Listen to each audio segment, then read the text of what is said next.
it's home run. You know, you can see the home run, and then just kind of like follow the runner as he comes around, and back in here as he scores. And then when they cross home plate, actually if they score a home run, whatever, follow them into the dugout. Okay. You know, and show them like, don't just go back here and as he disappears from the screen, show them high fives, Okay. all that kind of stuff. Then you can go back to the pitcher's mouth. I think that's it. Oh, at the end of the inning, follow like the pitcher will walk into the dugout. So let's just say we got out of the inning, right? Yeah, just follow the team as they kind of come into the dugout here. Get into the dugout, and then you can kind of like go back here slowly, all kind of slowly. Because I think eventually we'll get to a point where we can like, I can have you zoomed in more. That way it requires more movement of the camera, but if you know what you're doing, you'll get everything. It'll be a little more close up, and you'll be able to see. Yeah. You know, but right now I just want to keep it simple. So yeah. Yeah. Sorry for being late. I know you're saying you thought you saw me here at 12. Yeah. Yeah. That was my mistake. All right. Yeah, no problem. Yeah, that's it. I think. So national anthem will have. Yeah, they'll do starters. So I think they'll announce it on here. Maybe just follow them out to the field. Oh, I know it is. Yeah, turn number 100. They'll announce it out of the dugout. This is for us, like, and they'll run out to their position. But I would just like keep it here, because the infield will just sort of they'll go into the mound, and I think the pitcher and the catcher will just be at one plate, and then you don't need to like the rest of them will be like in the middle there, like all the outfielders. So we kind of like in a line of players. So just kind of move it to this angle so you can kind of see the ball run out. Okay. Yeah. It's not like the right fielder's not going to run out to right field. Yeah. Yeah. So the green starts. So yeah, that's it. Nope. Yep. Okay. Cool. And we got a little time. It's like we're not going to do lineups or so close to you. So it'll be good. Eventually I'll have more cameras, but when we double up and cross, kind of like thin it out, and then I have a center field camera. And I'm actually doing some research. So many just grow. Oh yeah. I even have like a little igloo thing out there, but that was like swing this way, even though I had weights there. And it would probably knock the camera that's as it's inside of it, and it would just knock over. So yeah, we'll get there.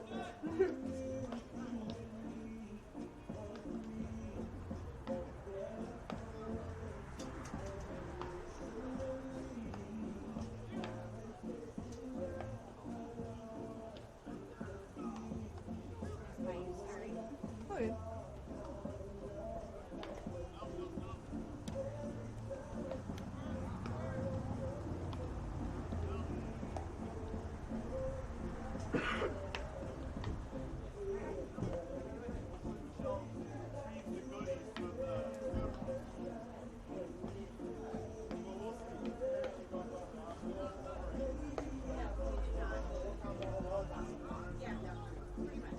Get rid of the few kids to the town. You guys got to just. Oh yeah. Sarah was like, oh, we can do that more often.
Bud Northcott University Bruins, and your Whitman College Blues.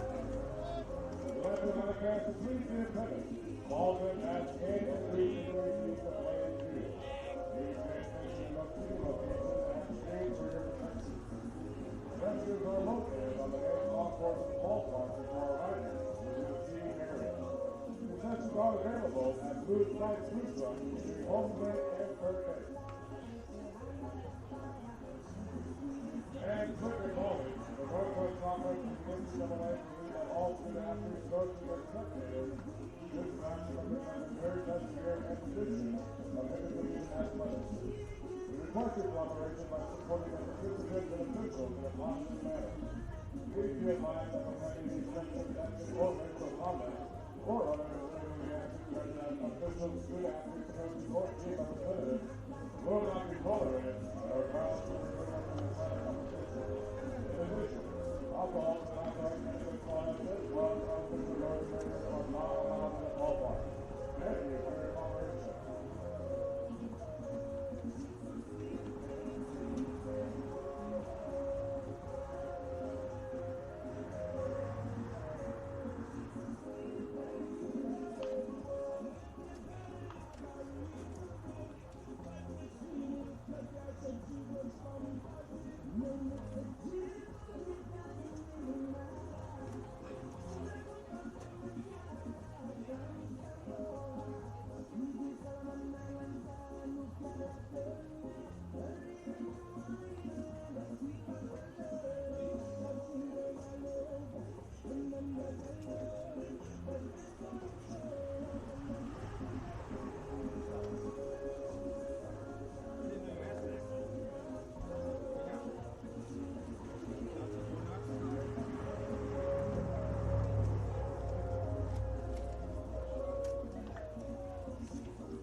World Big Second Conference.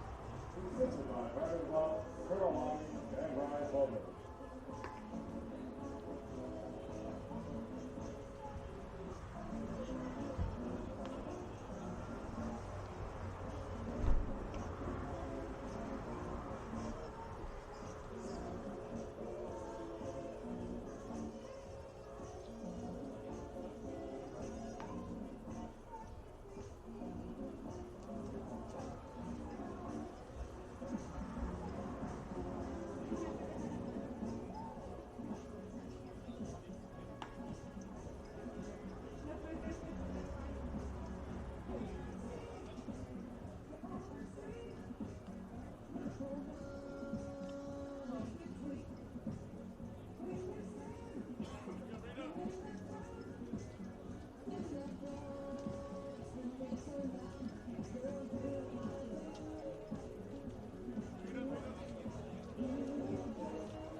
March on Freedom with the playing of the national anthem.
Volleyball.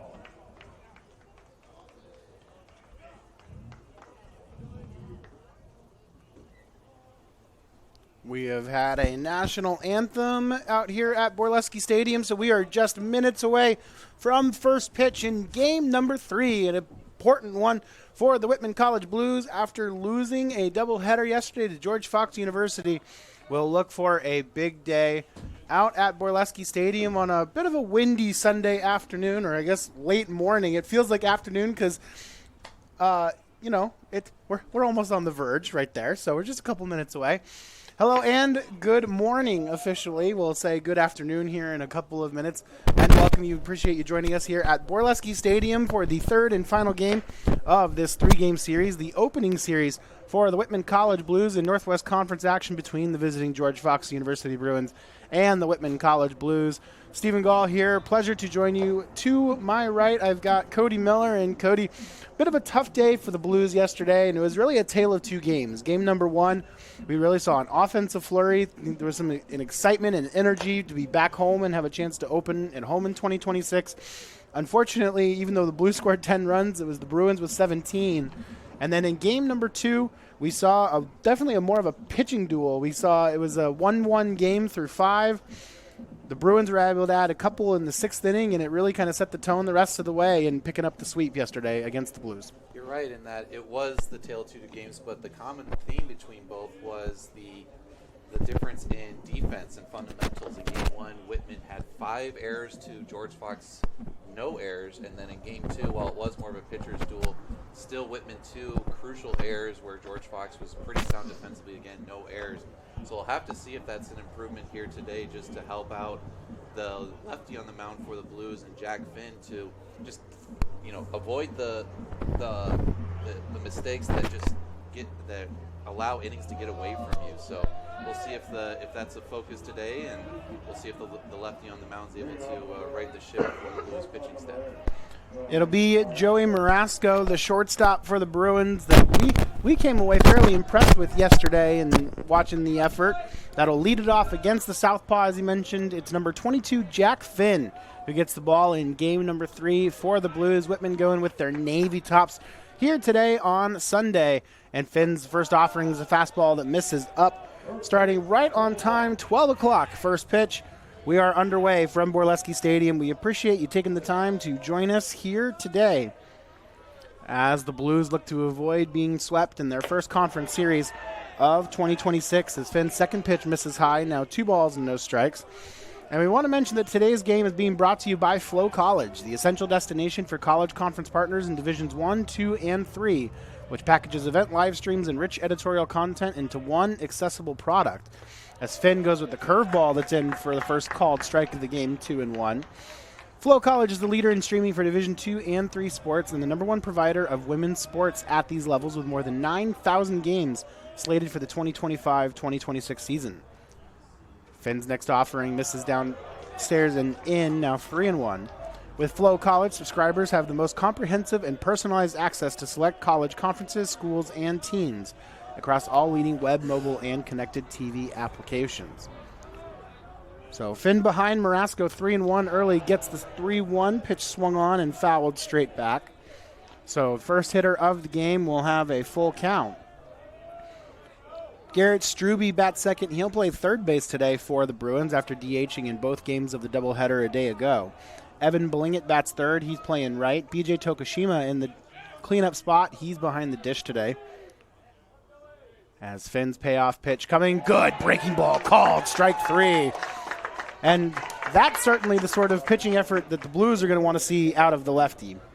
Absolutely. And Jack Finn getting off to a good start here. And he's had his first 2 outings on the year very good so far, coming in 2 appearances, both starts, 11 innings pitched, 16 strikeouts. He does have 10 walks, 5 walks each in his first 2 starts, so something to pay attention there. But only 3 runs allowed, all of them earned on 5 hits. He has a 2.45 ERA, so not too bad to have as your Sunday starter. We'll have to watch again the walks, as that plagued the Blues starters yesterday in both games. Don't want to allow the free passes, but so far today off to a good start. As the 0-1 pitch fouled straight back, and that went off the mask of Miyamoto. Shaking his head a little bit, then making sure he's okay.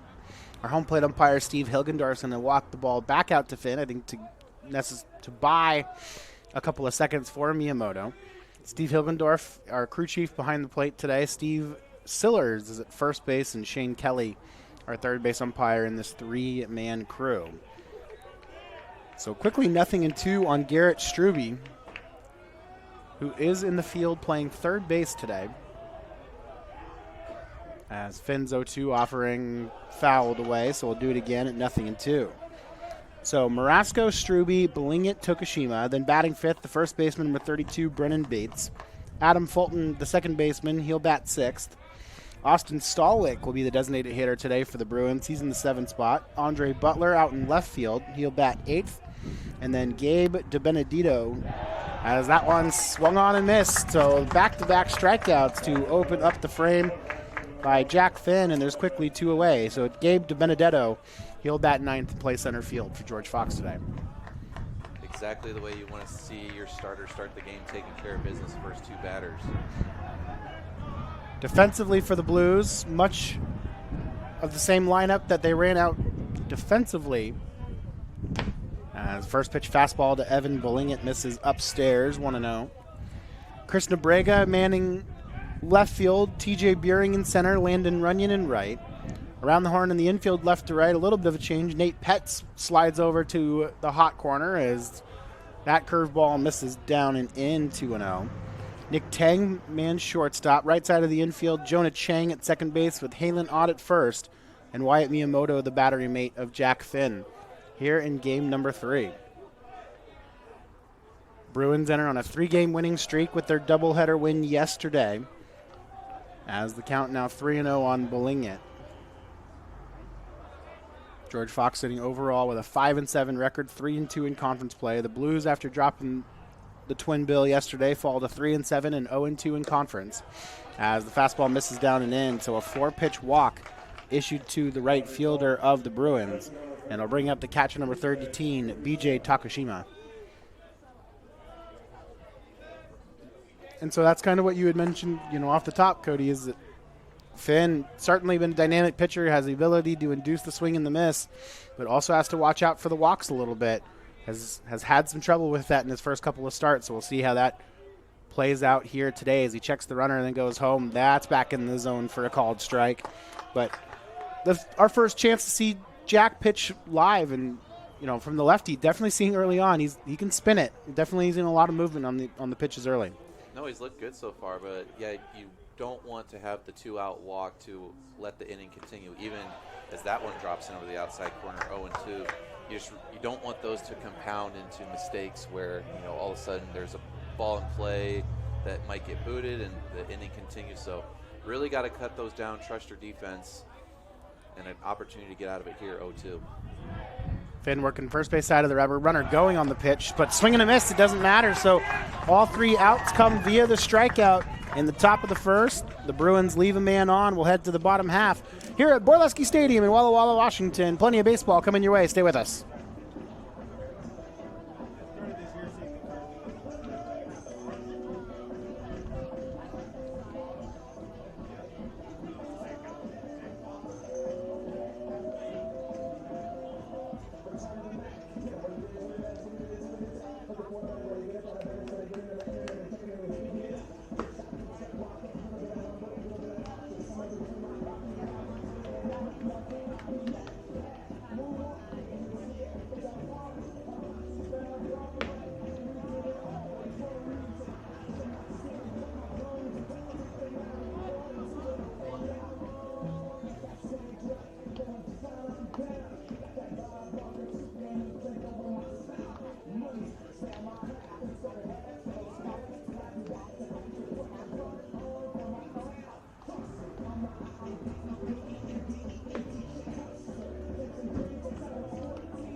TJ Buring, Nate Petz, Landon Runyon will be the first 3 men to the plate to face the right-hander for the George Fox University Bruins, the tall right-hander. We've seen some height out of all 3 arms that have started the games for the Bruins this weekend. This one is number 4, Mike Singleton, who delivers a first pitch ball to open up the bottom of the first inning. The tall righty working out of the windup.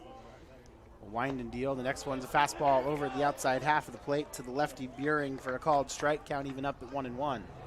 Singleton, like you said, tall righty, 6'3", out of San Jose, California, the senior, making his 4th start of the year. As that one misses outside, 2-1. 4 2/3 innings so far, has given up 15 runs, 12 of them earned on 21 hits, has 15 strikeouts to 6 walks, a 7.36 ERA. He is 1-2 on the young season. Next offering, TJ's going to take the opposite way. It's just about right at the left fielder, but we've talked about it before. There it is.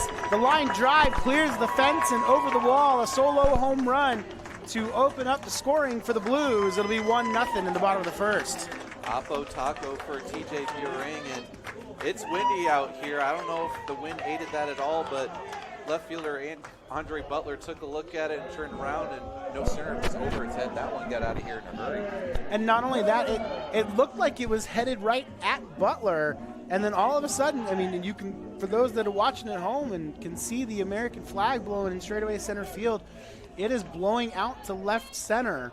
As it does here, it really creates a bit of a wind tunnel if you can get the ball in the air. So that's going to be dangerous for both arms today and trying to make sure they keep the ball down, because you get a fly ball up into the air out into left, it can pose a real problem even for ones that maybe aren't struck that hard. As the Blues third baseman Nate Petz grounds out on the first pitch he sees, so it's now 1 away in the bottom of the first with Landon Runyon coming to the plate. Winds gusting up to 25 miles an hour. I'm not a meteorologist, I'm just reading the weather report. But either way, the strategy should be to get it up in the air and get it out to left field, because anything out there with good depth has a chance to get out today. Backdoor breaking ball to the left-handed hitting Runyon in for a called strike, 0-1. After Runyon, it'll be the Blues first baseman Halen Ott.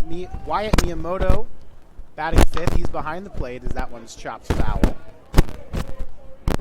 Batting 6th, the shortstop number 12, Nick Tang. Jonah Chang playing second base. He bats 7th.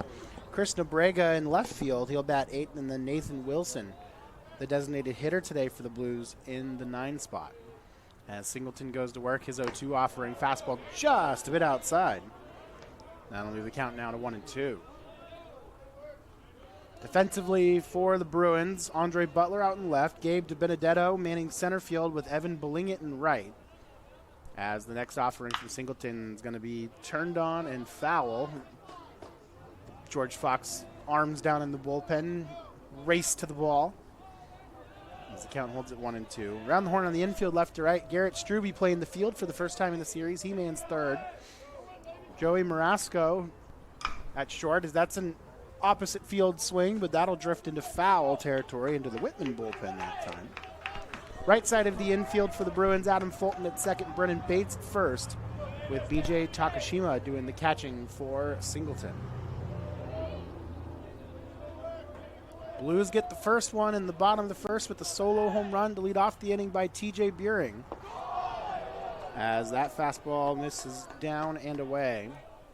Even with the lefty running up, just take a look at the shift that the Bruins are still implementing, kind of what they did yesterday. It's quite unorthodox for a lefty, but based on yesterday, I think the George Fox coaching staff did their homework and positioned everybody correctly.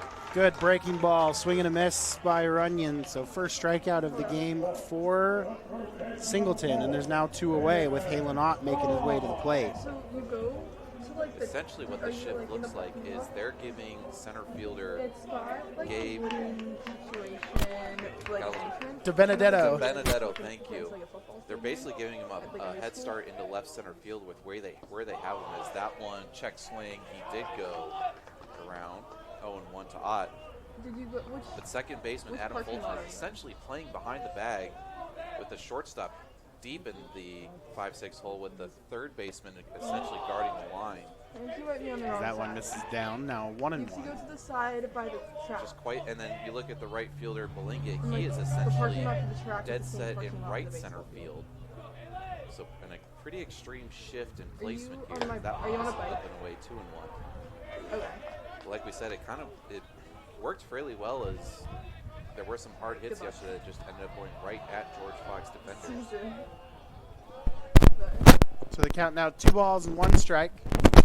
Singleton winds and deals. That one's a good one on the inner half of the plate. Evens the count up at 2-2. So it's 2 balls, 2 strikes, 2 outs. Deuce is wild. As that one's going to be in the dirt. And it runs the count full 3-2.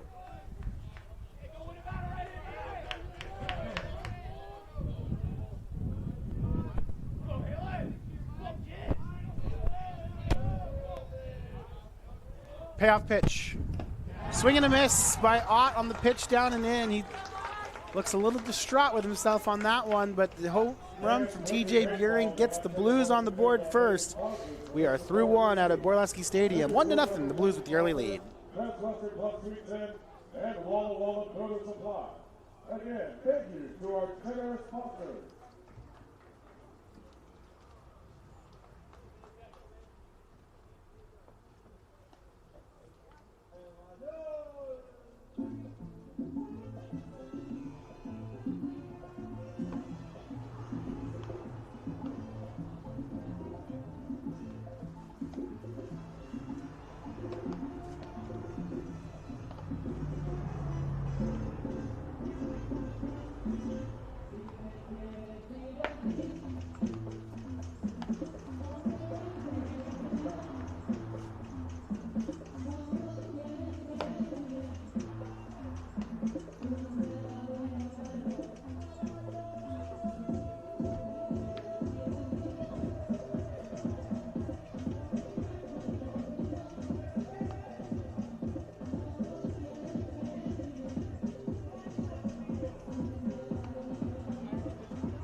And so we go into the top of the second inning.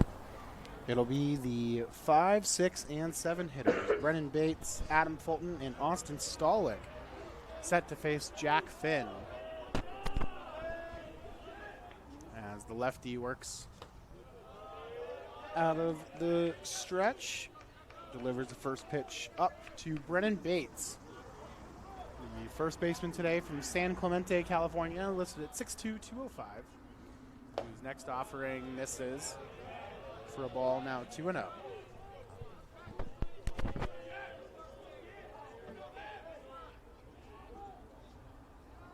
Finn, a transfer into Whitman from Illinois State. As that one misses, now 3-0. Steven, you had a chance to talk with head coach Brian Kittamura before the season. And Jack was actually one of the players that came up and mentioned about one of the incoming guys and ones he was very excited about. Yeah, he was. And in terms of having a chance to talk with Coach Kittamura in our debut episode of the Diamond Report, which we're doing throughout the course of the season, you can catch that through Whitman Athletics as well as on the Whitman Athletics YouTube page.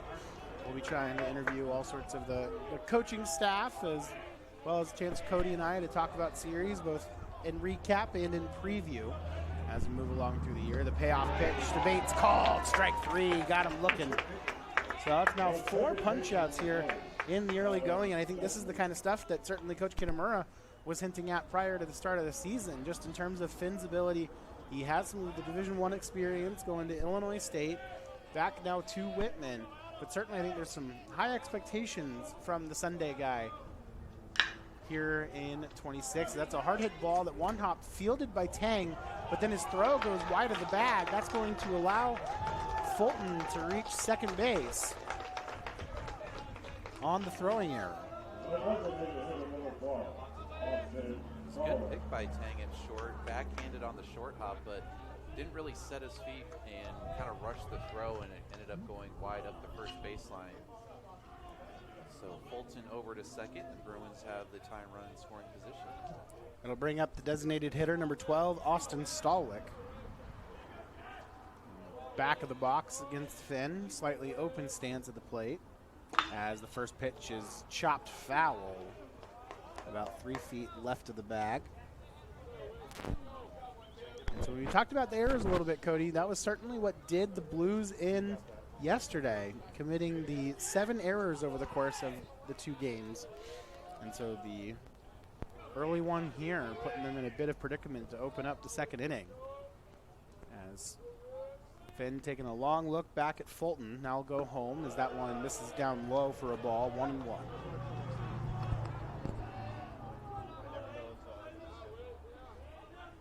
Austin Stallwick, the senior from Gresham, Oregon, transferring into the Fox program from Mount Hood Community College. Listed at 6'2", 220. 1-1 offering in for a called strike, top of the zone. The count moves to 1-2.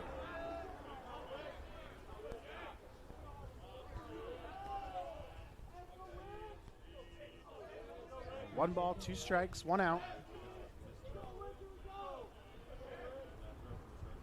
As Finn checks the runner and goes home, that one's going to come in and hit him. Look to be just above the elbow there on, basically on his bicep. It looked like he wore that one. So it'll be a hit by pitch, and now runners on first and second with 1 away. Finn right now really on the extremes on both ends.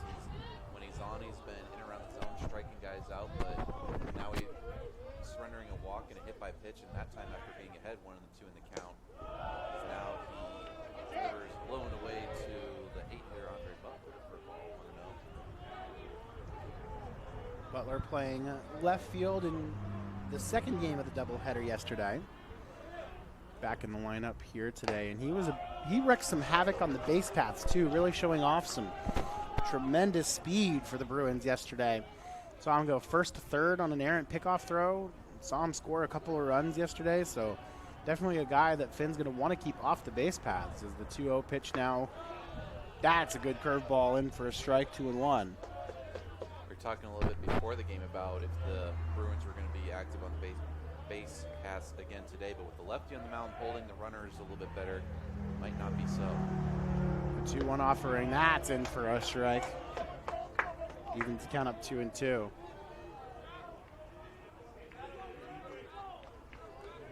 Finn has that breaking ball working so far. Bruins haven't really been able to offer at it so far. 2-2 pitch, goes back to the breaking ball, chopped, fielded by the third baseman, Petz, who steps on the bat, goes across the diamond, in time to get the Speedy Butler. A nice 5-3 double play helps the Blues escape in the top of the second inning.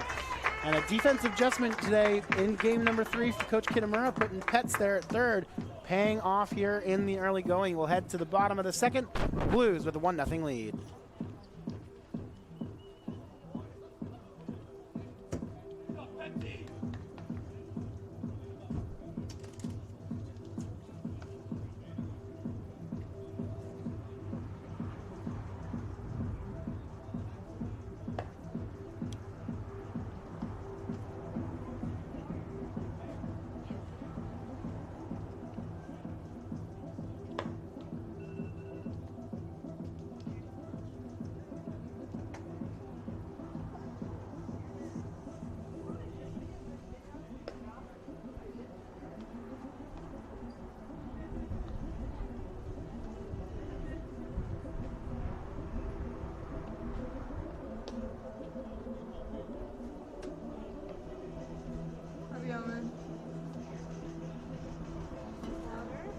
Where did you find it? It was on my desk.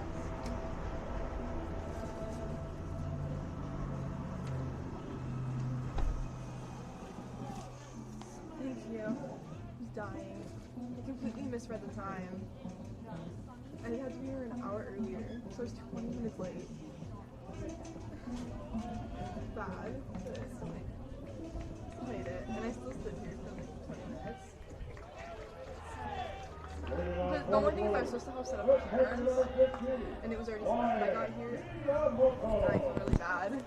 It'll be Wyatt Miyamoto, Nick Tang, and Jonah Chang, the 5-6-7 hitters in the Blues lineup, set to hit against Mike Singleton here in the bottom of the second inning. Game 3 between the Blues and the Bruins. As that fastball misses downstairs, 1-0. Miyamoto caught in game number 1 yesterday of the doubleheader. So back behind the dish here in the finale. As he swings at that offering and hits a weak pop-up down the line, the third baseman Bates will call off Marasco and make the catch one away. Got jammed in there. Good pitch from Singleton. In off the hands. Trying to induce the weak contact is definitely the goal today, because you don't want anything hit hard, because it has an ability to carry. As that'll now bring up the Blues shortstop, number 12, Nick Tang. The lefty swinger steps in and watches the first pitch miss just a bit outside. Quick point to get the bat that was sitting outside the dugout, but it looked like for a second it was a delayed strike call. So as I was waiting there, as the 1-0 pitch is a hard hit ground ball that'll get through that the hole there, basically at second base, with the shortstop playing so far over. And so that'll be a 1-out single for Nick Tang. The downside of the shift that the Bruins are playing, but rarely has it affected them too much. So the Blues second baseman, number 25, Jonah Chang, will make his way now to the plate. The 5'10" infielder from Victoria, British Columbia, offers at the first pitch he sees and rips it foul. Nothing in 1.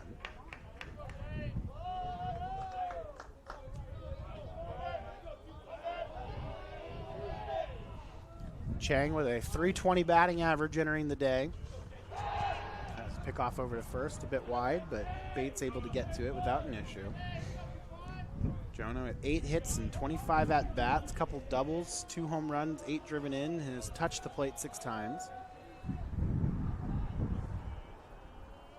And Singleton works out of the stretch, first base side, swing and a miss. Looked like he threw something soft there that Jonah swung over the top of, nothing in 2.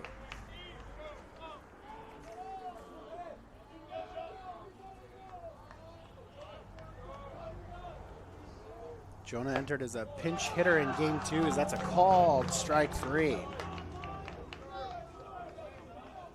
So both pitchers seem to be on their game here early on.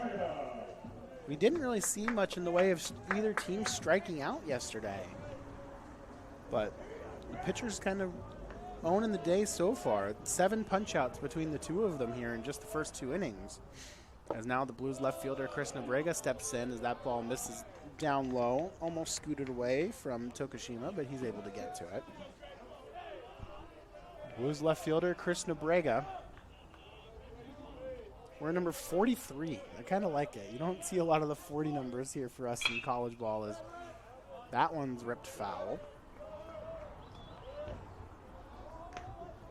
Sounded like it hit the roof of the clubhouse over on the third base side.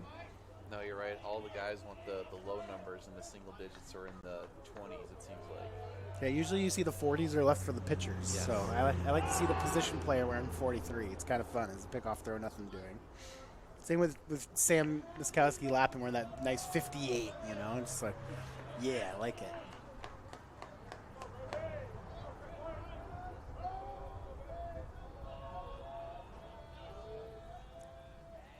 Healthy lead over at first base. Pitch goes home. And he paints the outside corner for a called strike, 1-2.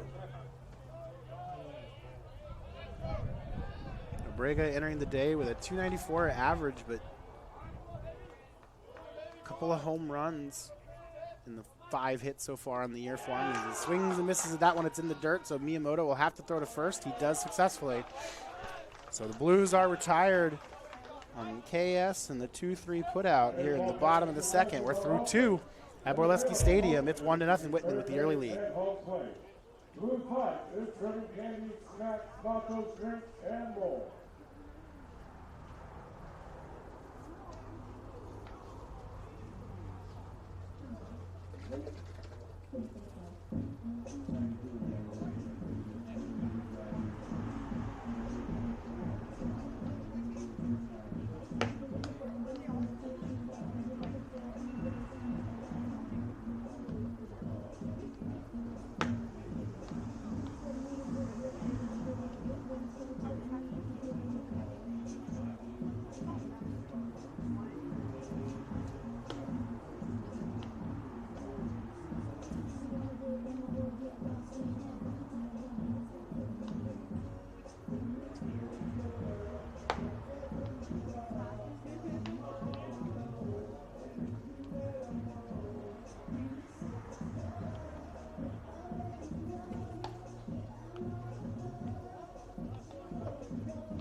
So as we get to the top of the third, it'll be the 9, 1, and 2 hitters to face Jack Finn and Gabe DiBenedetto, and then Joey Marasco and Garrett Struby to the plate to face Jack Finn. As the Southpaw's first pitch is going to be lined foul down the left field line. 0-1. Gabe DiBenedetto, the senior from Pleasanton, California, manning center field, and we saw him track down a couple of balls too, and I think that's been one of the things that's really allowed the Bruins to play the shifts defensively that they have between Butler in left and DiBenedetto in center to help kind of cover all of the expansive outfield ground here at Borleski.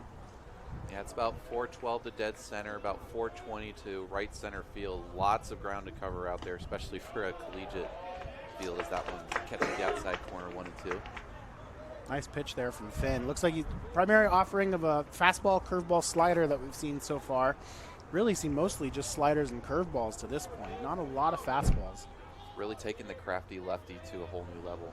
And locating well for the most part as I go ahead and offer myself an umpire jinx or a broadcaster jinx. Count evens up now at 2 and 2. You couldn't have timed that any better. You know, Fantastic job on your end. Sometimes it's just a gift. You can't help it. 2-2 from Finn. That one lined over to short. Tang on one hop. Throws over to first in time to retire the Bruins' number 9 hitters one way. So the lineup turns over. It'll bring up Joey Marasco, who had a pretty darn good day yesterday, both offensively and defensively. He went 4 for 7 in game number 1 with 2 runs scored and 2 driven in.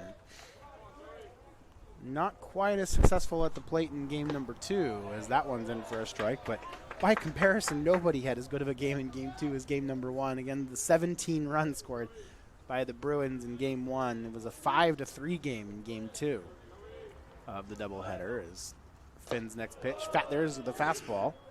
Misses a bit up, evens the count at 1-1.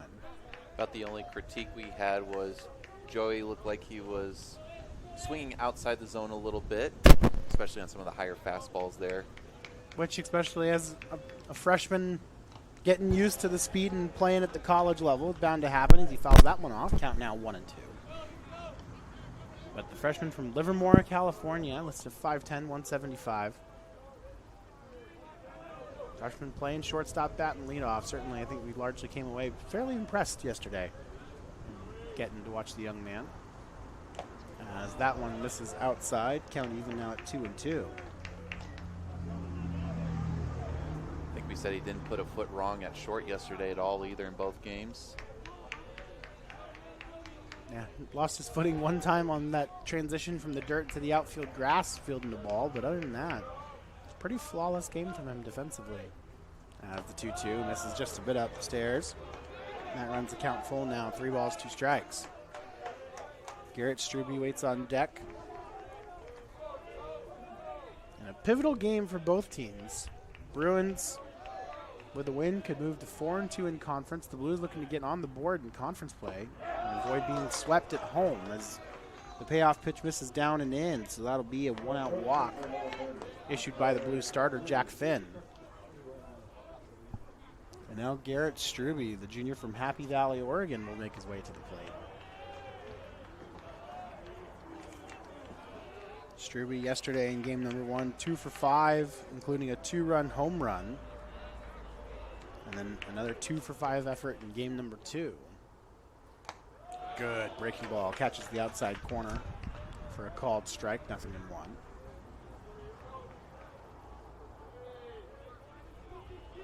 Both pitchers here off to good starts, a combined 8 strikeouts for each. Finn, though, 2 walks so far as a quick pickoff over, but Marasco back safely with the dive. So we talked about Finn has the good strikeout number so far in the year, but also the high walk rate seems to still be kind of tinkering and working with it. As lefty works first base side of the rubber. Go home this time and swing and a miss. Strube not very happy with himself on that one. Made the decision late to swing at it and ended up behind the fastball. Saw him kind of plunk himself on the head, step out of the box, and regather.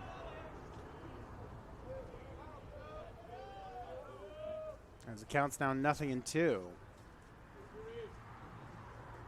Runner going on the pitch. Fastball misses up. The throw from Miyamoto right on line, but a good jump there. And, you know, that's one of the interesting things is that pitch misses. The count now 1-2 with a runner on second.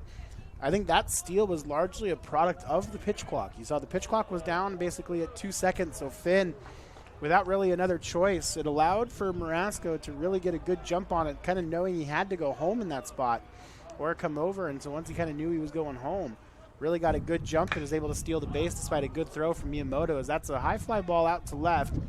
Got up in the wind tunnel a little bit, but not enough on it, as it'll be hauled in by Nobrega for out number 2. Well, and while the pitch clock was running down, we were talking also, the Bruins almost had free reign on the base pass in game 1 with Miyamoto behind the plate. Good strong throw there from Wyatt, though. Bang, bang play at second, so we'll see if the Bruins, once they're able to get guys on base, if they're able to continue that here in game 3. So the right fielder, Evan Belingett, as pickoff throw. A good one there from Finn. Marasco back in safely.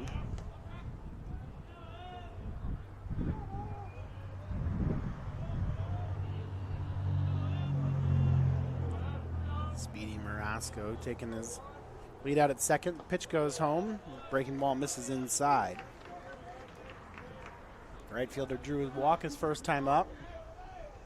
The 6-foot senior from Danville, California. Been a regular for this Bruins club in his 4-year career.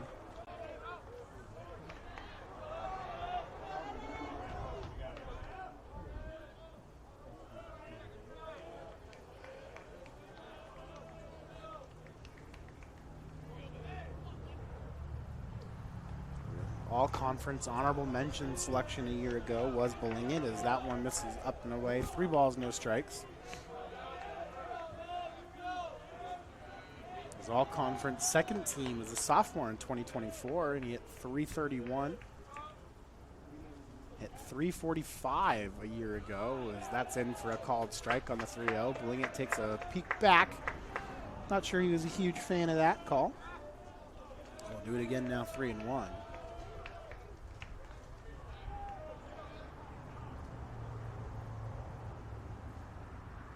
Got time called. But as a junior a season ago, Evan Belingit named all-conference honorable mention. Batted .345 with a .486 slug percentage, .406 on base, scoring 24 runs with 9 doubles, 4 homers, 24 runs driven in, and also stole 11 bags. As that breaking ball does miss inside, so he draws another walk. Second time he's been issued a free pass in this one, and Finn gonna starting to feel the bases fill up a little bit. Now runners on first and second with 2 away, and the catcher BJ Takashima coming to the plate. This is where the walks can potentially hurt you. You know, other than those 2, we have 2 outs here, but Bruins looking for a 2-out rally here to potentially tie or take the lead. See what the lefty can come up with, as first offering is in for a strike at the knees, 0-1. Takashima struck out swinging to end the first.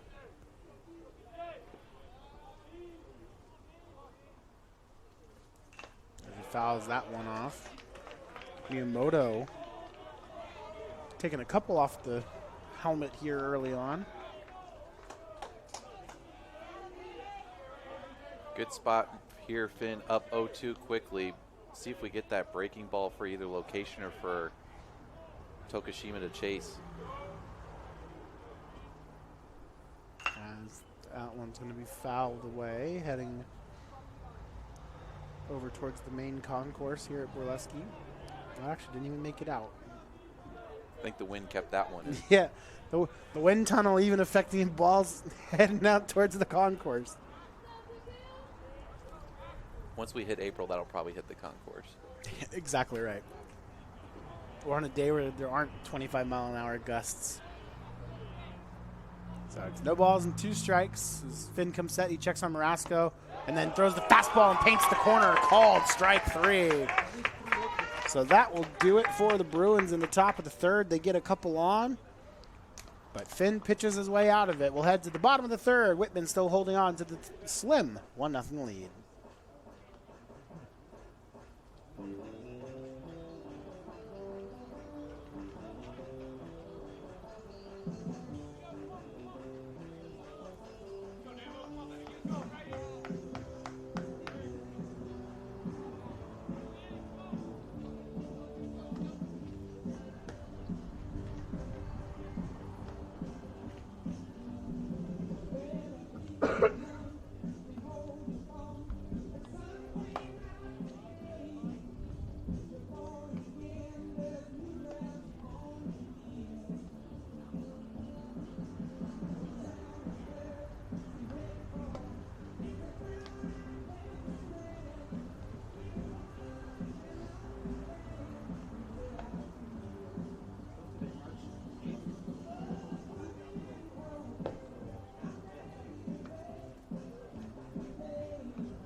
be the 9, 1, and 2 hitters. Nathan Wilson, TJ Buring, and Nate Petz. To the plate for the Whitman Blues in the bottom of the third is Mike Singleton. Zips in a first pitch strike on the outer half to the Blues designated hitter, 0-1. Number 21, Nathan Wilson, the 5'11 senior from Houston, Texas. As check swing, and no, he didn't go. The Bruins dugout didn't agree with that one. Count evens up now at 1-1.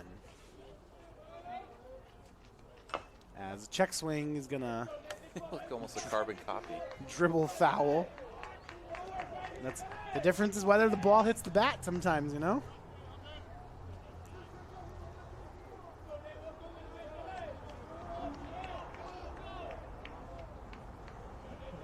So 1-2 offering. That's a good curveball, called strike 3. And both of the arms flashing their best stuff have really frozen the hitters in some of these situations. As there's one away and the lineup turns back over for Buring, who is responsible for the only run in this game to this point, leading off the bottom of the first with the solo shot, the Oppo Taco. As he watches that breaking ball in for a first pitch strike, 0-1. We're up to 10 strikeouts now between both pitchers, 5 each. Staunch difference from yesterday, where we really saw both teams were, I think, maybe a little more aggressive and making more contact. Is another good off-speed pitch now, 0-2. Just has these hitters off balance with the good pitch mix so far. Don't see many swings like that from TJ where he looks fooled. No, making honorable mention all conference as a freshman a year ago. That one misses outside, 1-2.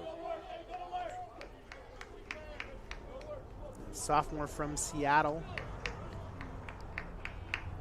Pretty much the everyday right fielder as he hits a slow bounding ball to the shortstop Marasco. He will backhand it rather, and try and make the throw, but it's not in time to get the speedy leadoff man. It'll be an infield single. Buring now 2 for 2 here in the early parts of this one.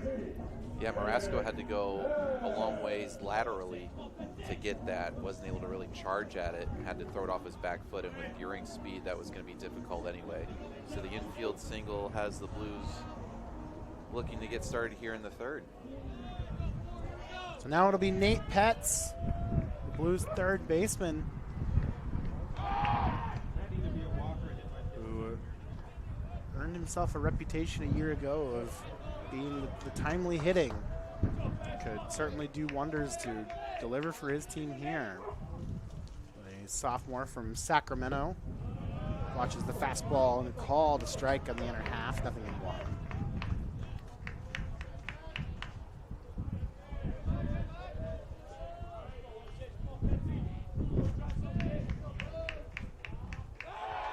As pickoff throw goes to first, nothing doing.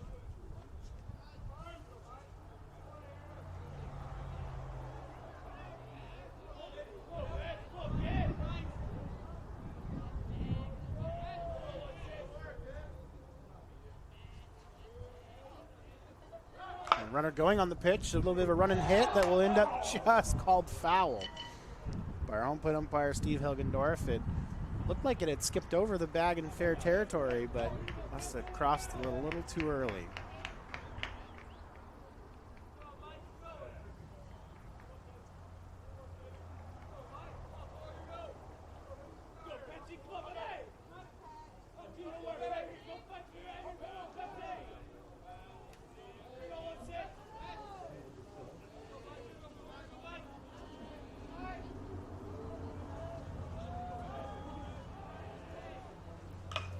That's a high fly ball lofted into foul territory. So the count will hold 0-2 with runner on first, one away in the bottom of the third. Just the solo home run from TJ Buring.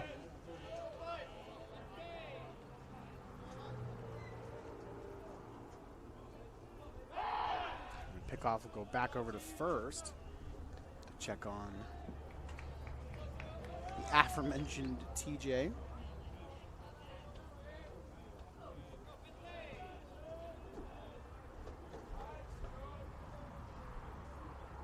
3 for 5 in stolen base attempts on the year. That's a it would be a foul tip into the glove. They Said he dropped it on the transfer, so no foul tip there to save Pets. Strikeout number 6 for Singleton. He is going toe-to-toe with his counterpart in the Whitman dugout. So with 2 outs and a runner on first, Landon Runyon steps into the box. Pick off over to first base. Nothing doing.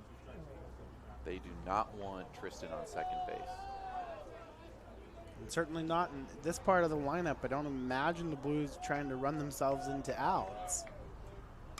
As that's a fly ball that's slicing right to the center fielder that was basically playing left center.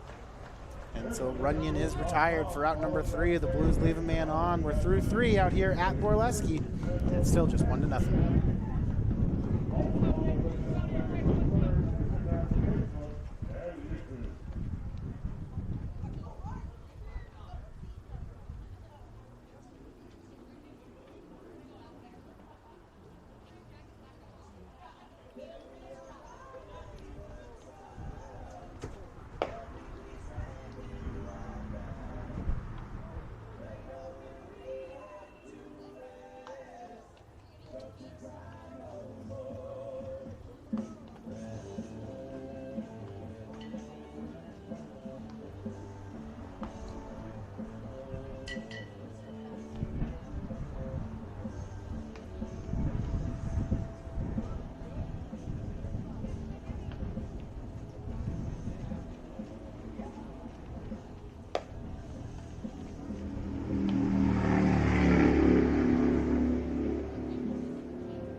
As we move into the middle portion of the contest, first pitch to first baseman Brennan Bates is fouled off into the walkway behind the press boxes here.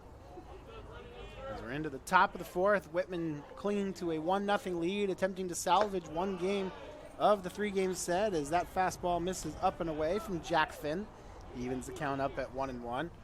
Want to take a quick moment to remind fans to visit www.whitmanblues.com for all your up-to-date information on Whitman athletics, including current team schedules and student-athlete features. You can also follow Whitman Athletics on X, Instagram, Facebook, and YouTube, as Bates now finds himself behind in the count 1-2. Finn's next offering, good, sharp breaking ball down and in to the righty. And so Bates is sat down on strikes for the second time. There's one away.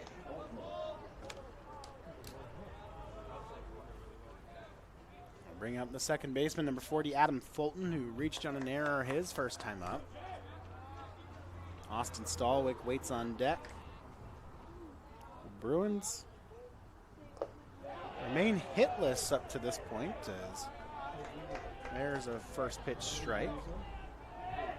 I was going to say, I just looked. There's been a total of 26 batters come to the plate. Almost half of those have been retired via the K. Went with more of the 12-6 curveball there, but left it up. Count even at 1-1.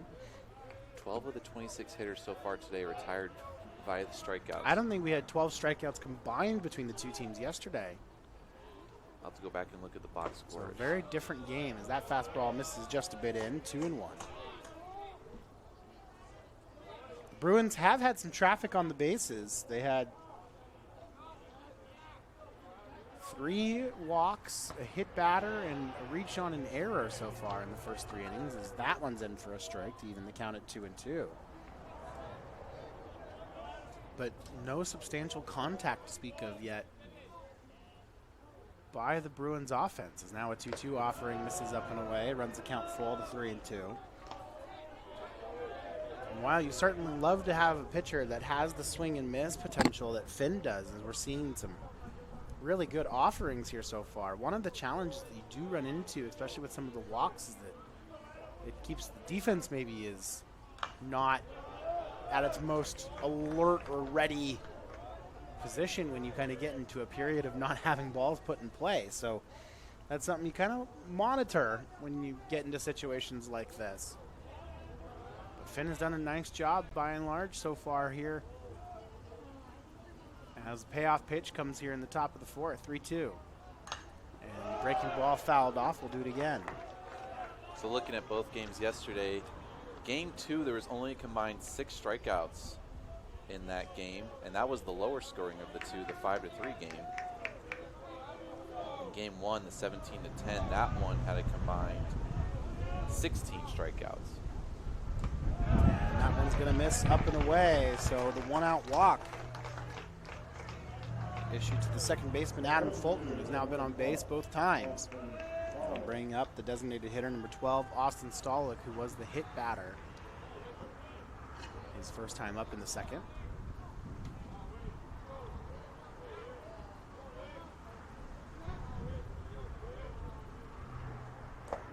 And this is down low.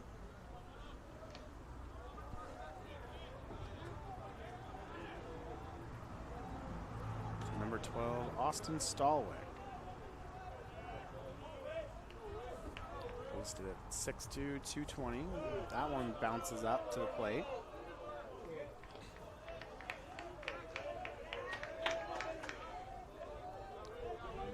Stallwick also was an arm. Actually appeared in 4 games as a pitcher last year for the Bruins, in addition to his time at the plate. That one's in for a called strike, 2-1.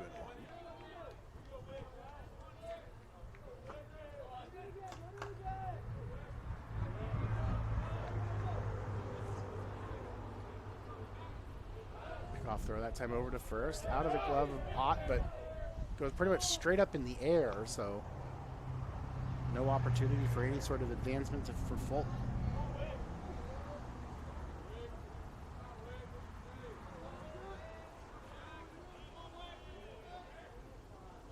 Finn takes a deep breath before he goes home with that one. That one's going to be a little flare into shallow center as the second baseman, Jonah Chang, backpedals and makes the catch.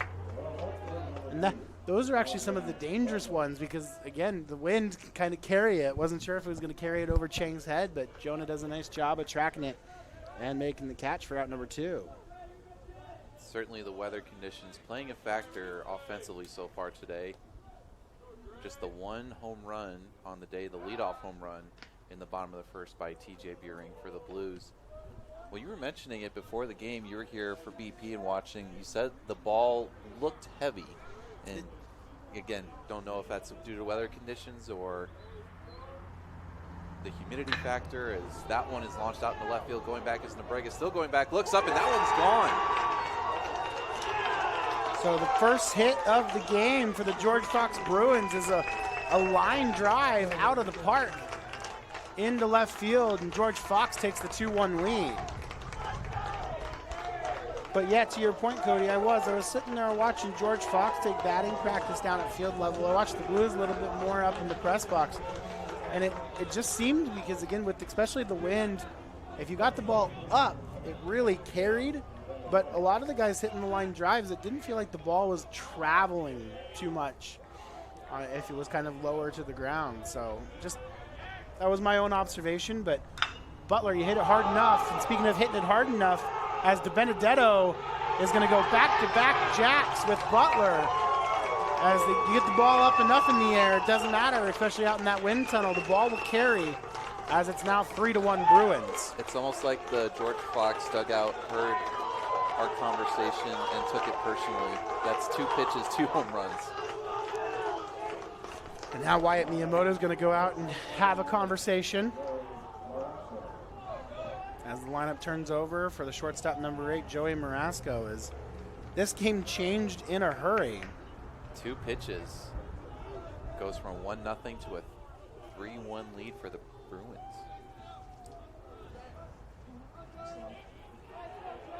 And all the momentum swinging back in that dugout as the Bruins looking for a big road sweep here in the early portions of Northwest Conference play.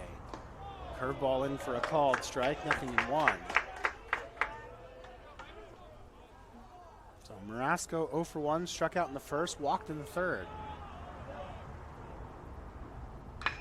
And he's going to hit the high fly ball down the left field line. If this one stays fair, We've got a fair call from our third it's base gone. third base umpire. Back-to-back-to-back home runs for the Bruins. Well, so much for our talk about the ball looking heavy during BP this Again, my caveat being, if you got it up in the air, it really traveled. And that one was heading out towards some of the blackberry and boysenberry patches, I think, that are out there. That has the Whitman bullpen up and stirring now as a couple of guys look to be getting loose. What a swing. Bring up the third baseman, number 30, Garrett Struby. We have to mention all this with 2 outs. All of this with 2 outs. As that fastball misses up and away to Struby, who's 0 for 2 so far in the contest. And Finn hadn't even issued a hit in the first 3 2/3. As you now just feel all of the momentum has swung over to the Bruins dugout. The Blues have a righty warming up and warming up quickly.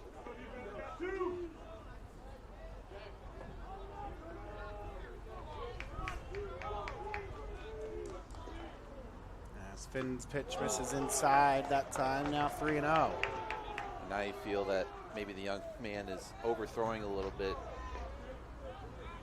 Which, understandable. As that one's in for a called strike, 3-1.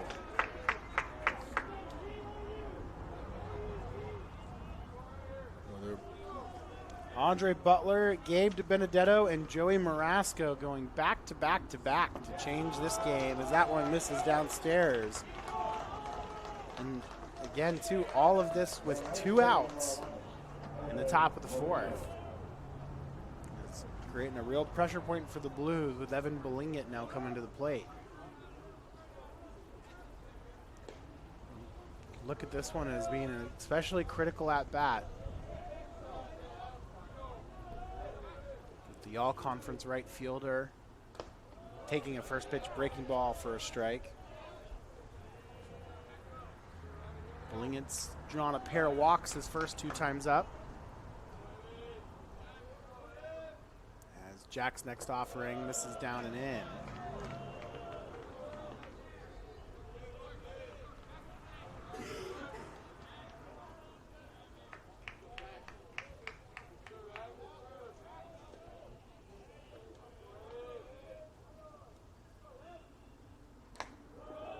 Fastball up and away.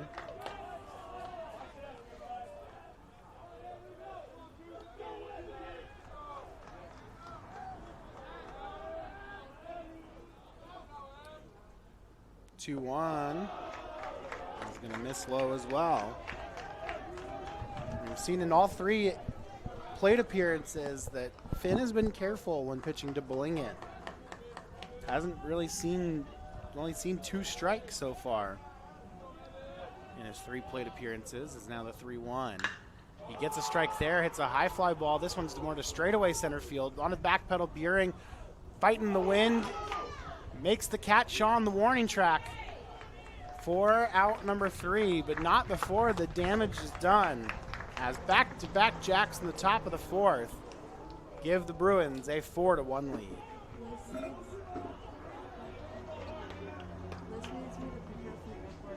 Okay. Is she here right now? No, the play, she said the play on at like 3:40 something. I just didn't know if I'd be done with work right now. Well, I could take it. Yeah. I could pick it up if you're not done. Yeah. Because I'm going to have to leave at 2 anyways. Oh, okay. Bro, what do we call them? The only runs in this game were scored by home runs. Yeah. Like, even ours was It's home really runs. slow. Bruins. Okay.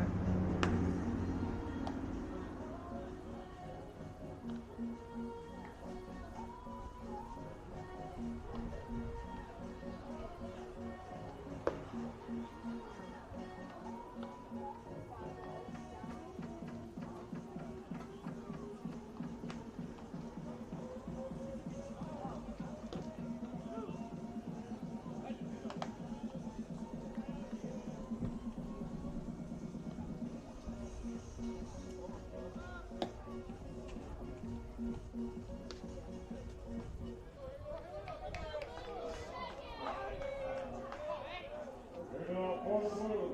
The first pitcher on the ball. Halen. So Halen Ott will be the first man to the plate in the bottom of the fourth in what has been an entirely changed ball game after 3 back-to-back-to-back home runs in the top of the fourth. The Bruins holding now a 4-1 lead. Ott swings at the first pitch he sees, hits a high pop-up in on the infield. The second baseman, Adam Fulton, will field it, and there's one away. Well, for Whitman here, right now you can't get it all back on one swing. You want to start looking at chipping away. So Halen looking to be aggressive there on the first pitch, swinging just probably a little bit out ahead of it with the pop-up there. So still a long ways to go just in the bottom of the fourth here. Whitman needs to be patient. As there's a good fastball outer half. Called strike to the Blues catcher, number 15, Wyatt Miyamoto. Nick Tang waits on deck for the Blues. As he hits that one hard and on a line, Butler is going to make the diving catch. A terrific play by the Bruins left fielder. And Cody, I know we still have 5 innings to go, but kind of a continuation from yesterday where everything just kind of seems to be going in Fox's direction, and it just... The positioning has been very good. The George Fox coaching staff has put their guys in a position to succeed. And a great play by Butler, diving towards the foul line, but just also continues the theme all weekend as well as that one misses low, 1-0.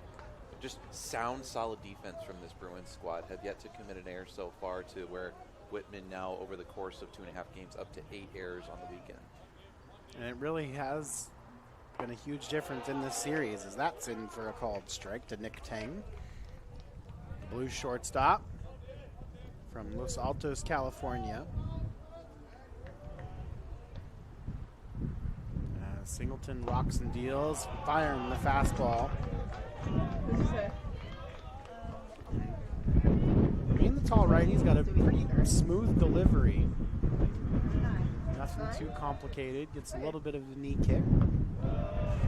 As that one misses down and away. Leaving the count up at 2 balls, 2 strikes, 2 outs. Deuce is wild.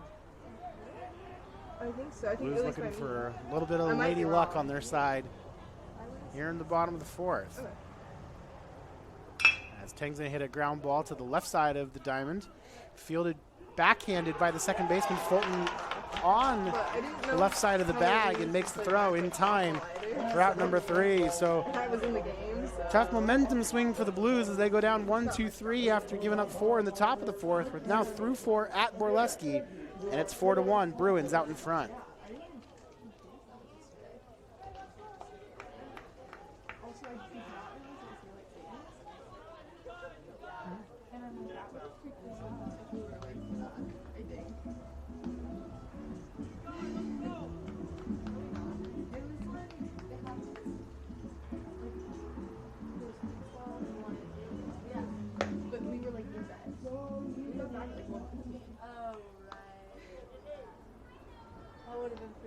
Yeah.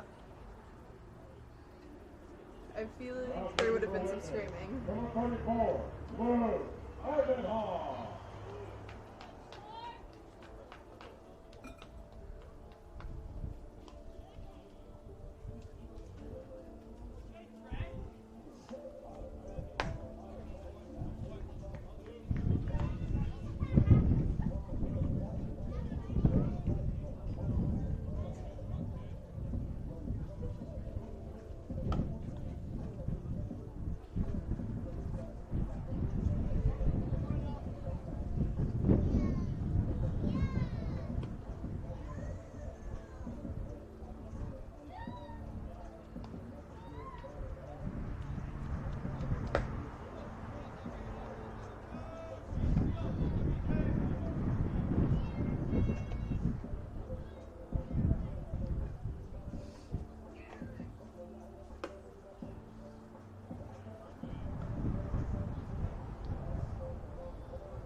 So it'll be the 4, 5, and 6 hitters, B.J. Takashima, Brennan Bates, and Adam Fulton. And they'll be facing a new man on the mound as the Blues have now gone to the righty. It is Luke Ivanoff who will take over the pitching duties here in the top of the 5th as Luke's first pitch fastball misses down low to Takashima. Ivanoff, the junior from Anchorage, Alaska, in his 3rd appearance on the year. Only 1 1/3 innings pitch, has given up 1 run earned on 1 hit, has 2 strikeouts, 1 walk, and is 0-1 on the year with a save as well. Came in to close out the Warner Pacific 6-2 win back over Valentine's Day weekend, and also had a very short appearance against the Redlands in a 10-9 losing effort. As the 1-1 fouled away, so the count now 1 ball and 2 strikes on Takashima, who is 0 for 2 with a pair of strikeouts in his 2 ABs against Jack Finn. Finn's day is done, and a bit of a tough line for him given that he didn't pitch poorly by any stretch of the imagination. Did have a little bit of a tough time with command as he ends up going 4 innings, giving up 4 runs, all earned on 3 hits. All 3 hits over the fence, 3 home runs back to back to back, with 5 walks, a hit batter, and striking out 6 in his 4 innings of work. Was already at 87 pitches. And that'll happen with the walks, unfortunately, as the 2-2 pitch is fouled away. So now it'll be up to Ivanoff to try and keep the game at 3. All 5 runs combined between the 2 teams, product of the home run, as TJ Buehring solo shot, the only run at this point for the Blues. As Ivanoff's 2-2 misses upstairs, that runs the count full now to 3 balls and 2 strikes.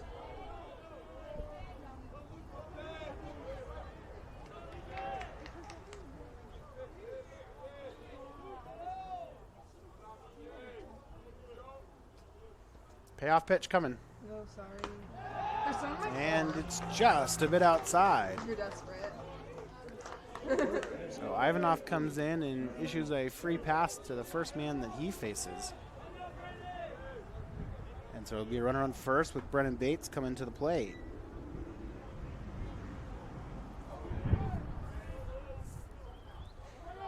For anyone that's listened to us over any period of time, Cody, knows that we kind of harp on it, but free passes just have a tendency to absolutely kill you. Not only in terms of base runners that can then come around to score, but also just it works up the pitch count. It leads to a higher stress load. And I think we kind of just saw the negative side of that eventually for Finn as the Bruins were able to break through. As Bates' first pitch swung on and missed, or the 1-0 pitch rather was swung on and missed, so the count now even at 1-1. So free passes just add up and can just kill you even if you're on. And it is something we harp on, but we're also a little bit more strict in terms of like what we see. As Ivanoff works first base out of the river, the tall right-hander. As he fires and misses low and away, that time 2-1. Listed as 6'7" is Ivanoff.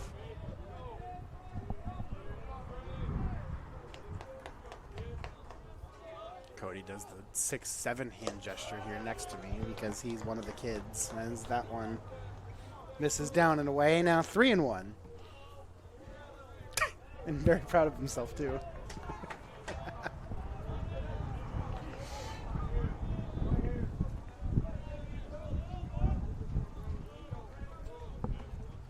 Bates wiggling the bat and back of the box, ready for Ivanoff's 3-1 offering. Ooh. And that one's going to go just a bit up and in. Don't know if that'll count as a hit by pitch or not. I couldn't tell if it actually hit him. It sounded like it hit something, but I couldn't tell if that was glove or helmet. But he seems to be okay, although they're going out to look at him. So I'm going to say that I think that did plunk him in the batter's helmet. So Bates hit by the pitch. So it's runners on first and second, nobody out in the top of the 5th with Adam Fulton coming to the plate. But Kevin Koppel, the Bruins manager, it looks like, out there with the athletic trainer or an assistant coach. We're going to have him jog a little bit just to make sure that everything's good.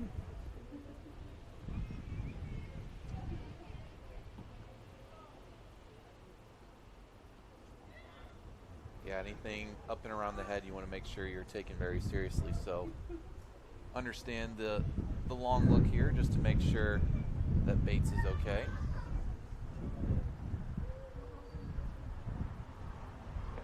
And looks like he's going to be able to stay in, which is a great sign. Now the situation presents itself here for the Blues as first and second, nobody out. Adam Fulton to the plate, and we're actually going to get a time called as Coach Kinemura is going to come out and talk to his tall right-hander as the Blues have another man warming up in the bullpen right now. So we mentioned Ivanov's outings have been very short this year, just in his longest outing on the young season, an inning. Only thrown 21 total pitches. It looks like this is kind of a team huddle, I think, with Coach Kinemura, and product of a conversation of just, guys, we got to stay in it. Like, this game is only in the fifth. We can't lose our heads here. We got to play good. We've got to make sure we're throwing strikes. We're trusting the defense. We're doing all the little things right. You don't want to exaggerate it. We know that it's March 8th, right? Like, we've got games into May. Like, there is plenty of time here. Let's do the little things right. Let's execute. And we'll see if Ivanov's able to do so here against Adam Fulton. He's going to square to show bunt. Fastball misses up. Miyamoto throws back down to second base. But everyone's back in safely. Well, you look at the Blues roster, it's a relatively young roster. Not a lot of seniors. There are some, but not quite as many as usual. But I say that in the sense of you really got to make sure that you're looking for ways to keep or get momentum back, and that can be tough over the course of a 3-game series and a full season. And this is one of those early opportunities to see kind of what your mental strength is here to be able to get out of this rut, get out of this inning unscathed, and get back in the dugout and get the bats going. Ivanov will go to the plate this time. Another fastball that misses up and out of the zone. Now 2 balls, no strikes, with 2 men on and nobody out in the top of the 5th. Bruins with the 4-1 lead.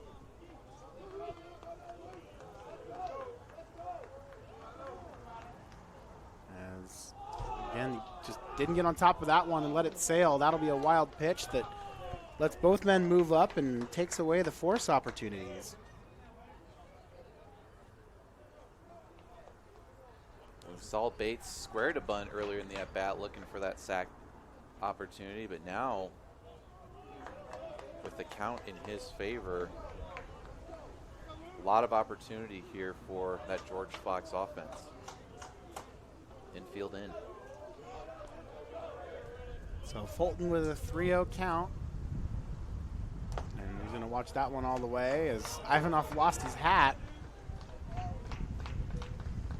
Fulton has issued the free pass, so it's bases full of Bruins with nobody out. I think that was more of a cause of the wind gust more than anything. Now bringing up the designated hitter, number 12, Austin Stallwick. And now Coach Brian Kinemura is on his way back out, so he's going to go to the bullpen. We'll let you know who the new man is when we come back. Critical situation as it's 4-1. Bruins in front, bases loaded, nobody out.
for Whitman.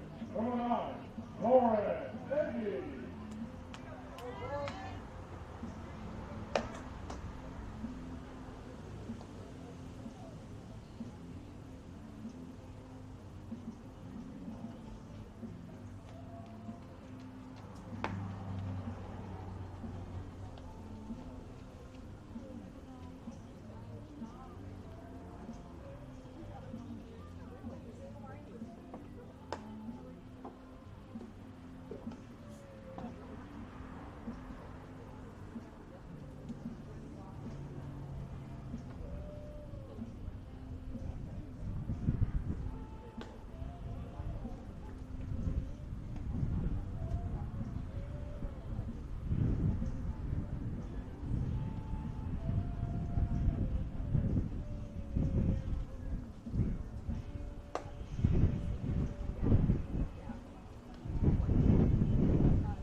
So the Blues go to the bullpen and bring out the right-hander. It is number 9, Torin Eggy.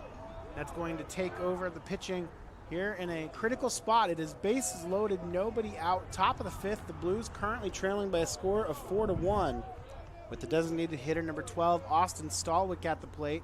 Torin's first pitch is a fastball that's lifted into shallow left field. High fly ball.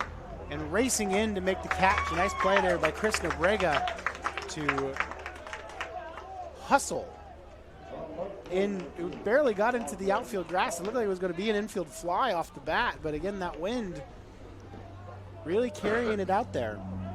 Made it a tricky play. Nice play by the Blues, and there's one pitch, one out. Said it could have been trouble just looking at, there wasn't really a Whitman player nearby. Nobrega sprinting in to get that. So you're right, good hustling with the wind. It could not have been easy to try to track that ball coming down.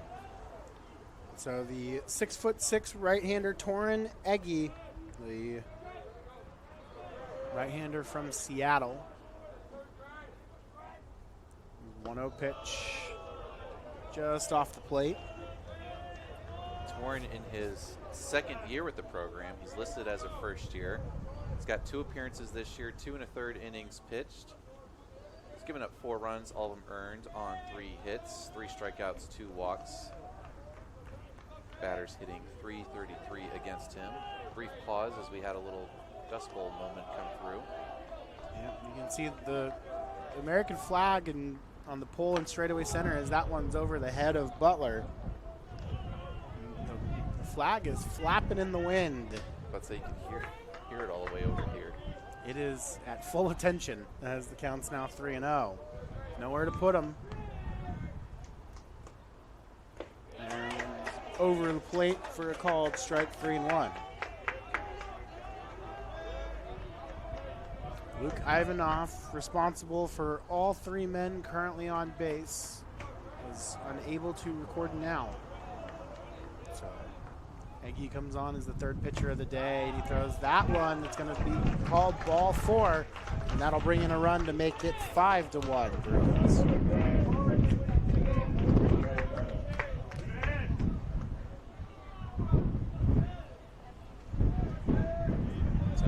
Benedetto now will make his way to the plate for the 3rd time today. Gabe hit the 2nd of the 3 back-to-back home runs that broke this one open for George Fox. He swings and misses at that one up in the eyes.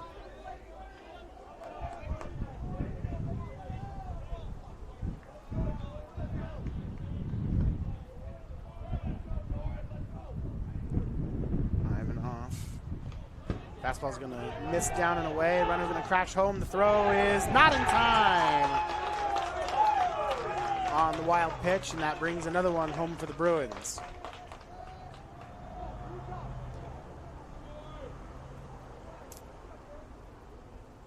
everybody else moves up 90 feet. So now the force is gone. The infield's going to have to stay in. And if you're torn right now, it's location, location, location right now. Need to find a way to throw strikes and make these Bruins hitters, yes, they do have 3 home runs in the game, but make these Bruins hitters make contact. 1-1 pitch. Eggy still working out of the stretch, misses high with that one, 2-1. The lineup turns over to Marasco after DiBenedetto.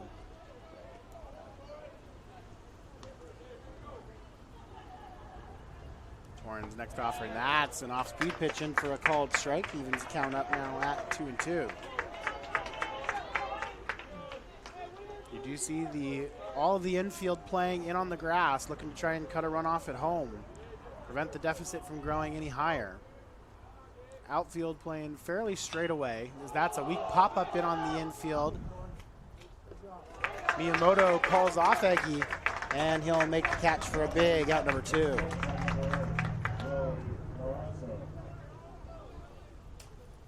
And that one is very important, as especially without the double play ball, you now have the opportunity to make the play at first and get out number 3, as the infield is going to move back with the exception of Petz over at third.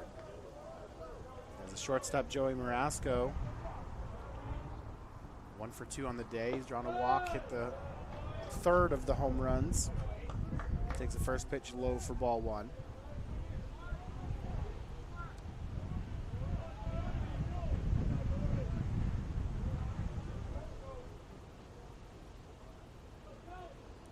Eggy out of the stretch, misses wide. Diving stop there by Miyamoto to prevent potentially another run from coming home.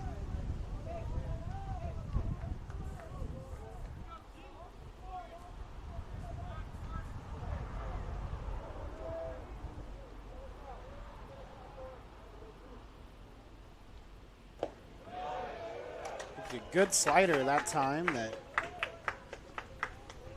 slides its way across the plate, and then for a called strike, 2-1.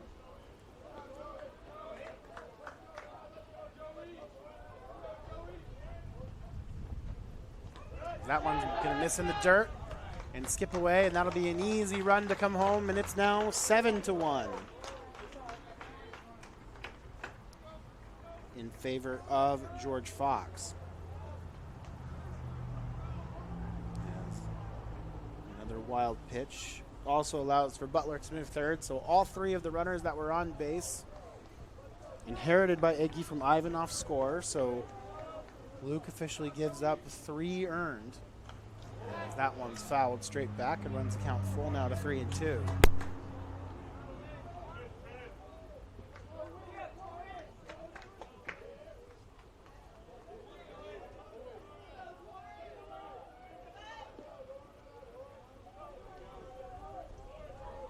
So 3 balls, 2 strikes, 2 outs, payoff pitch.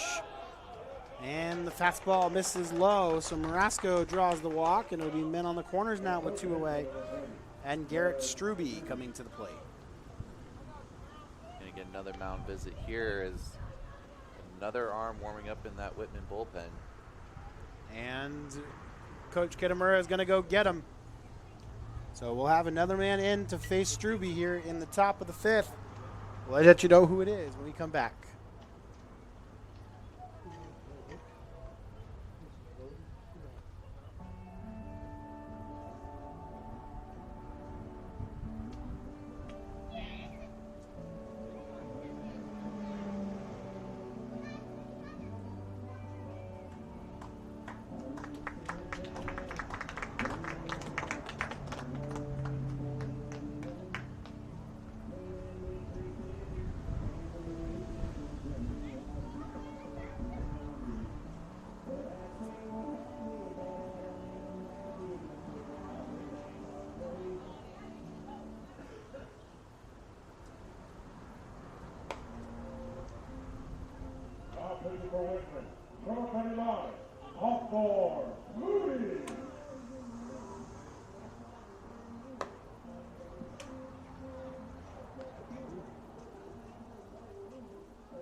So the Blues have dipped back into the bullpen. This time comes out the right-hander, number 39, Hawthorne Moody. And the first year's first pitch is fastball in for a called strike. Runner breaking on the pitch. And no throw, so Marasco will have the stolen base to give the Bruins runners at second and third with 2 outs in the top of the 5th. So Hawthorne Moody, and he gives Dad also a shout out, came up and talked to us yesterday. He's in the park here today and this weekend, and had a really nice conversation with him as the 0-1 pitch is going to be fouled down the first base line, foul territory. Halen Ott giving chase, and he'll make the catch to end the inning. So shout out to Hawthorne Moody's dad and Hawthorne for getting out of the 5th. We'll continue that story when he comes back to pitch in the 6th. We head to the bottom of the 5th. The Blues now with work to do as it's 7-1.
An important half inning for the Blues as they currently trail 7-1 in the bottom of the 5th.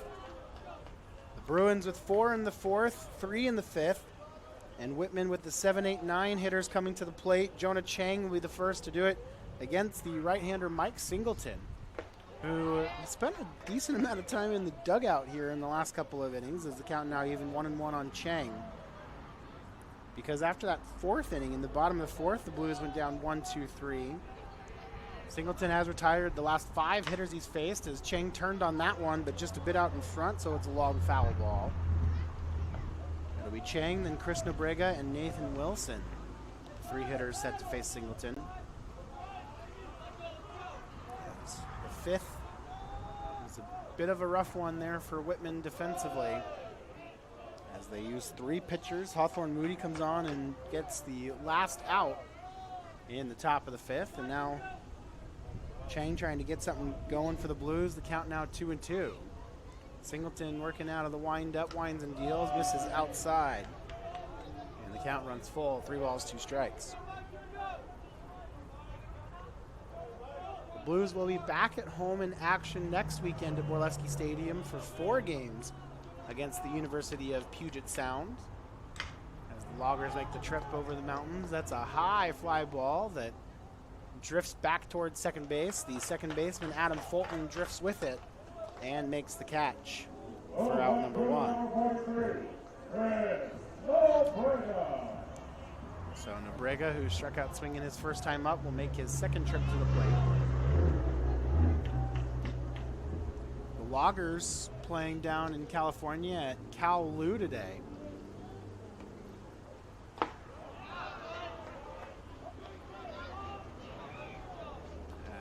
They find themselves down 6-3 to Kowloon in the bottom of the 6th.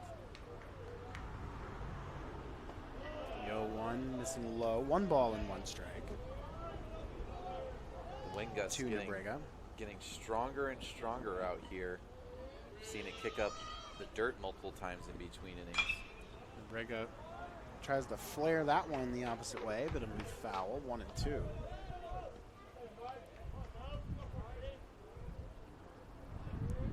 Whitman Women's tennis at home takes down the Puget Sound tennis program 6-1.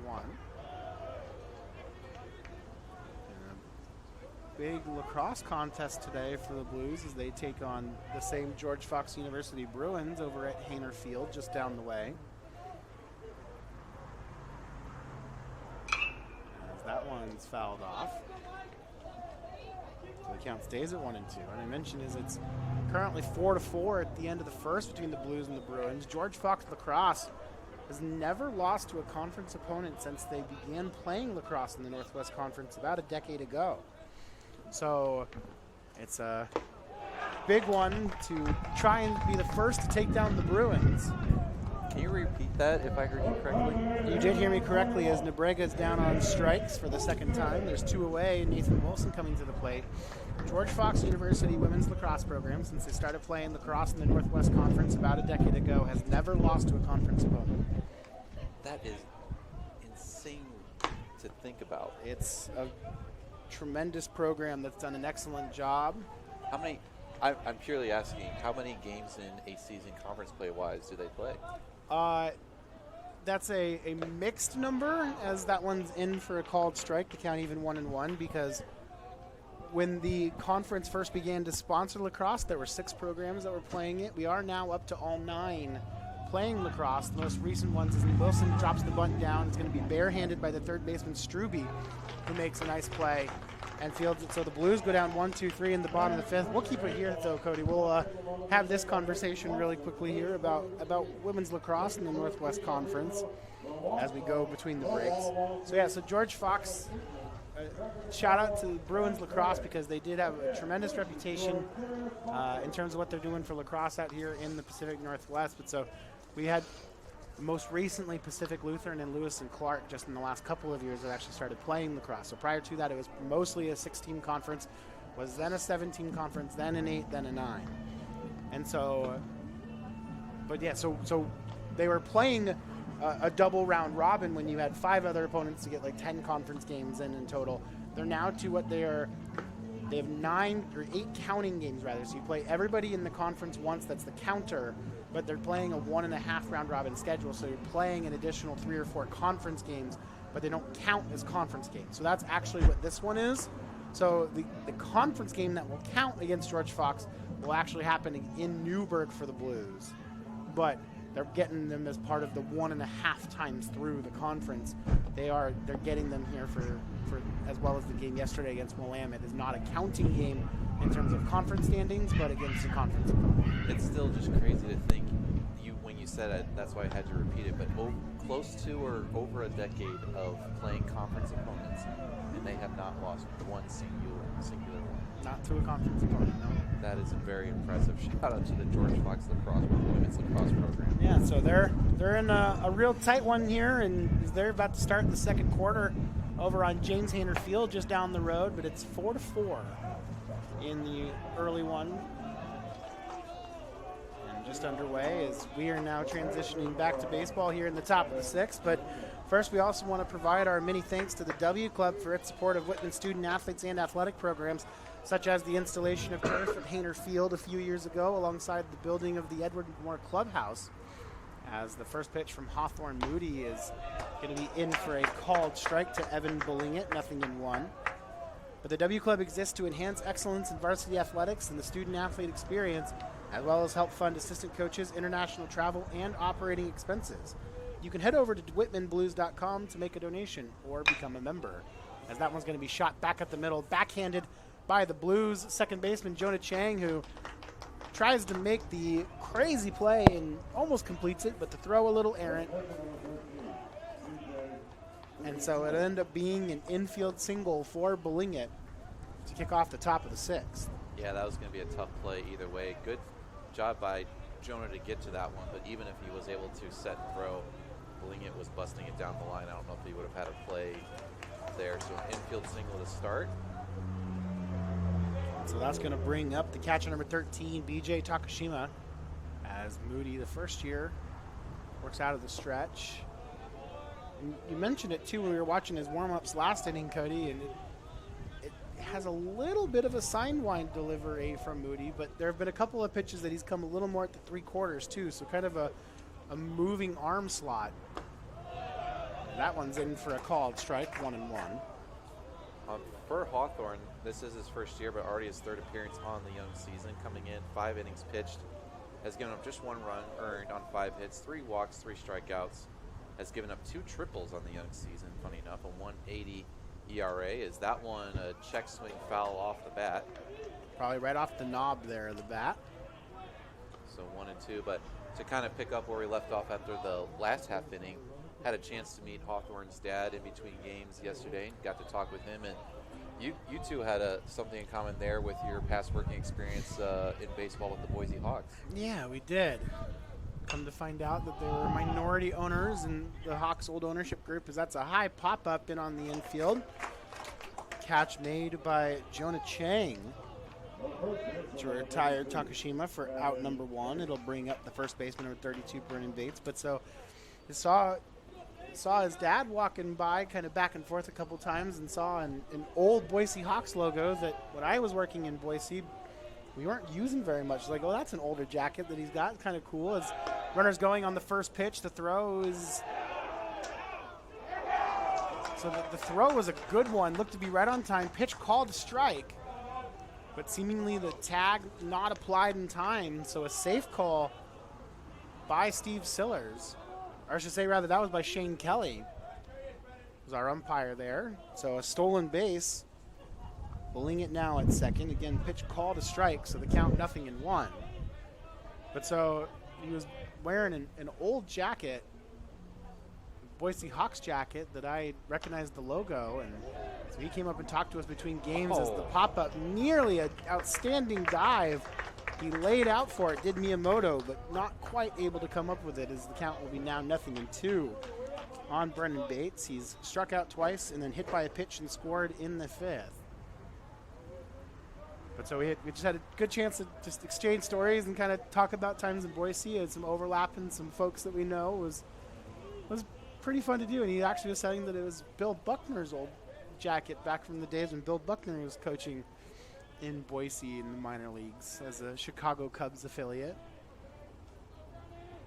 A couple looks back from Hawthorne that time, and fastball comes in, misses a little bit high, and it was actually talking to the coaching staff too this morning prior to the game.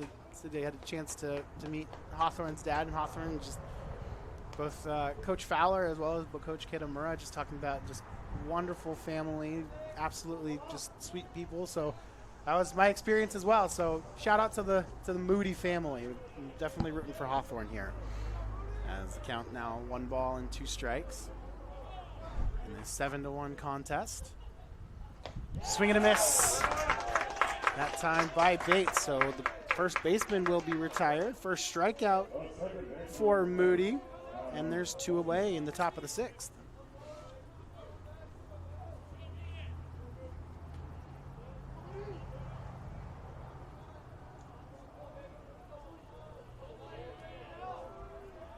So second baseman, number 40, Adam Fulton, will make his way to the plate this time.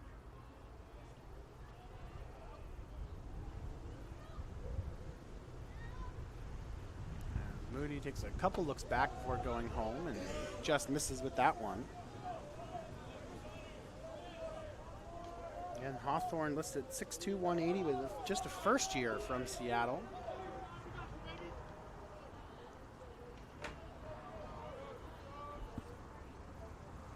As Moody's next offering, that one's in at the knees for a called strike, 1-1. Hawthorne showing the ability to be in and around the zone, which we didn't really see much from the first 2 relievers from the Blues so far. So, again, another one of those young arms out of the bullpen you're looking for someone to count on. So far, Hawthorne having a good showing so far here, as that one just misses a little high.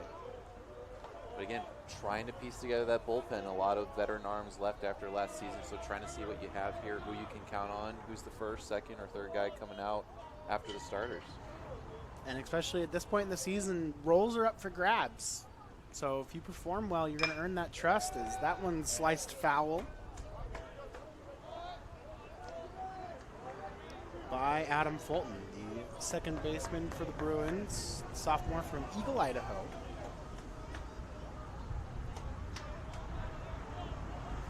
Deuce is wild. 2 balls, 2 strikes, 2 outs, and a man on second. As Moody out of the stretch, first base side of the rubber, takes a couple of turns to look. And that's third and fourth. Taking lots of looks back at second. Now we'll go home, and that one's going to be sliced foul. So we'll do it again at 2-2.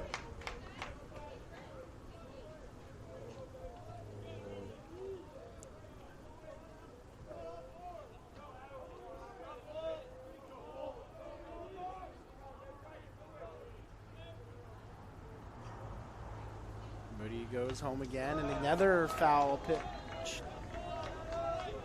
So we'll see pitch number 7 here in the at-bat upcoming. Good battle between Fulton and Moody.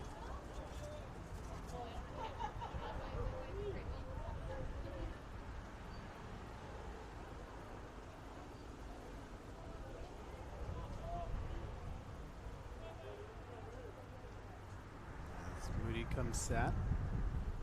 Wind picking up again a bit, and another foul ball. This one straight back. I'm going to quickly, too, close the loop on our shout-out to the George Fox lacrosse conversation, just because, and so having a chance to look at it. So, yeah, so 9 Northwest Conference undefeated seasons, an active 83-game win streak in Northwest Conference play, and 9 Northwest Conference titles. So they're trying to make it an even 10 here in 26. That one's going to be ripped foul. That time, Moody goes to the off speed, and Fulton was out in front of it.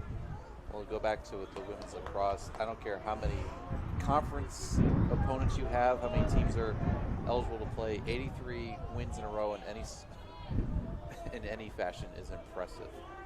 So we're, for very sort of just selfish and personal reasons, working in this athletic department, is that's a high pop-up left side of the infield.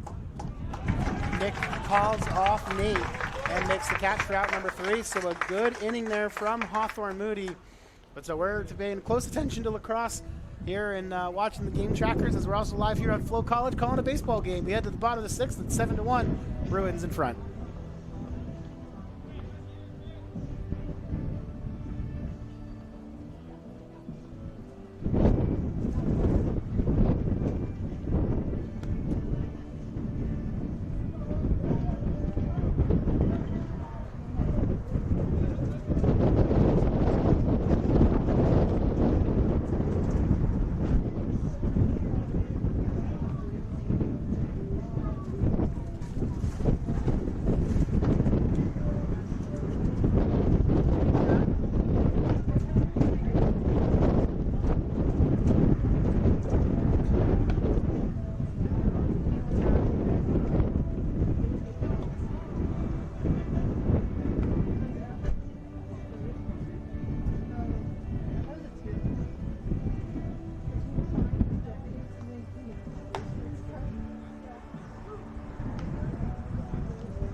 Wind picking up as we move here into the bottom of the 6th inning. It's the top of the lineup for the Blues, as TJ Buring, Nate Petz, and Landon Runyon will be the 3 to face Mike Singleton. Now heading into that 3rd time through the lineup.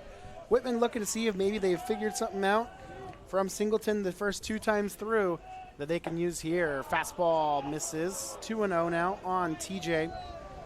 TJ with the only run, sorry to cut you off there, only run so far today, that leadoff home run in the bottom of the 1st. And 2 of the 3 hits surrendered by Singleton on the day, as that's going to be a bounding ball backhanded by the second baseman Adam Fulton, who retires Buring for out number 1. Continue to be impressed by just the fundamentally sound Bruins here defensively so far. I mean, we still have 3 more innings to go in this game, but they really just, they're in the right place. They make the plays that they need to, and have made a couple spectacular plays as well. Have really just been all around solid all weekend. Fastball in for a strike to the Whitman third baseman from Sacramento, California, number 16, Nate Petz.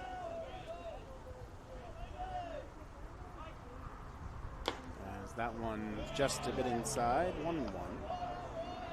Nate 0 for 2 so far in the contest. He's bounced out to Fulton at second and struck out in his 2 trips to the plate against Singleton, who, in addition to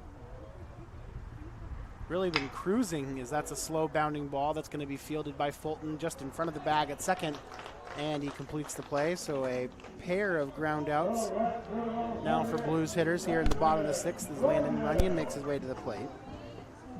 As that Singleton is not thrown more than 18 pitches in a single inning so far, sitting at just 64 pitches through 5 innings. So this pitch number 71 here of the game, and it misses down and away to the left-handed swinging Runyon. 1-0. Landon, the junior from Huntington Beach, California, watches that fastball in for a called strike.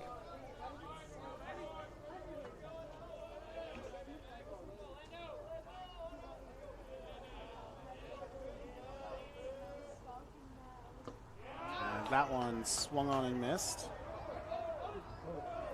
Runyon now finds himself behind in the count, 1-2. Looked like either a little two-seam or change-up action there. Kind of died as it got towards the plate. 1-2, misses away. 2 balls, 2 strikes.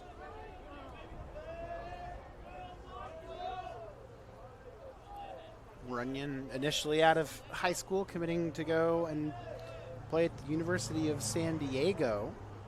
As he swings and misses at that one, he'll be down on strikes. And the Blues continue to struggle here against Mike Singleton as he's now retired 11 in a row. We are through 6 at Borleski Stadium, Blues trailing 7-1.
Hawthorne Moody coming back out in the 7th. He will face Austin Stallwick, Andre Butler, and Gabe DiBenedetto, the 7, 8, 9 hitters in the Bruins lineup, as George Fox, after hitting 3 home runs back to back to back in the 4th, added another 3 runs in the 5th and currently hold a 7-1 lead over the Blues.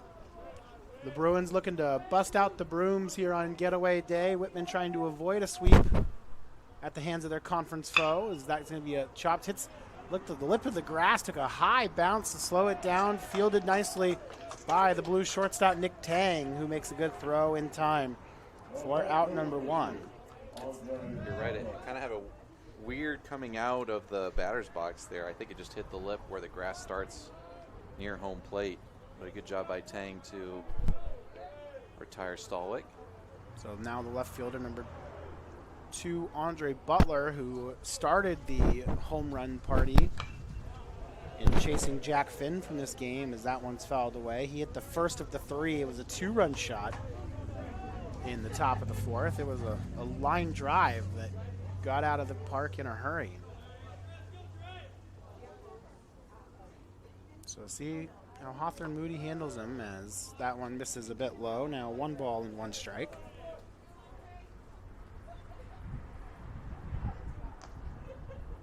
Andre Butler, the senior from San Jose, California. Not only has an ability to put the ball over the fence with his bat, but we saw him wreak havoc on the base paths yesterday, too. There's the 1-1 pitch. Swing and a miss on the offering upstairs. Now 1-2.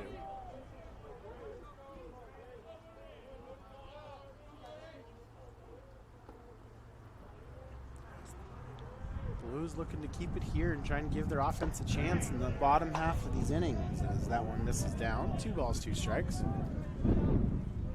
Yeah, honestly, you just can't let any more runs across. You really just got to find a way to keep it where it is and find some sort of opportunity to get some momentum going with the bats. As that one misses low, it'll run the count full. 3 balls and 2 strikes. With the 9-hitter Gabe DiBenedetto waiting on deck.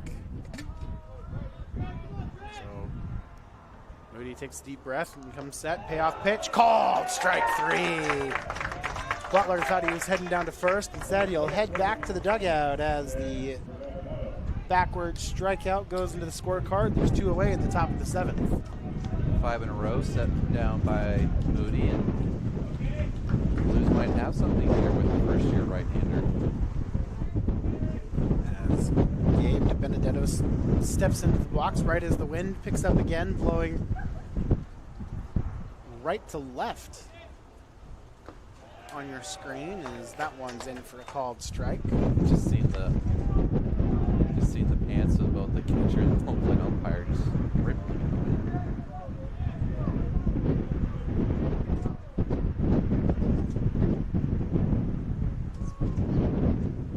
Sign square into bunt, then pulling it back. Pitch called a strike anyway. As Moody has been in the zone so far. Now 2 innings of work. Came on, got the last out of the 5th. As that one misses high. Now 1-2. We're looking at his profile on the roster here. Out of University Prep, he did lead the program as the career strikeout, ERA, and innings pitched leader. So the young man definitely has some talent there. It's reflected so far in his outing here today. Yeah, first chance for us to see a lot of these guys in action, with the Blues opening their 2026 home part of their season here this weekend. That one missing down low. 2-2 now. So for some of these guys that we've been hearing the coaches talking about and hearing the names, finally actually get to see it in game action in person, because nothing can replace being at the ballpark, Cody. No, it cannot. Time called as Nate Petz lost his hat due to the latest wind gust. You see it just kicking up. If you're looking in the wrong direction at the wrong time, you can be in trouble. It's wreaking some havoc out there. That one in on the hands. I believe that's going to go as a hit by pitch. I don't know if that's foul or not.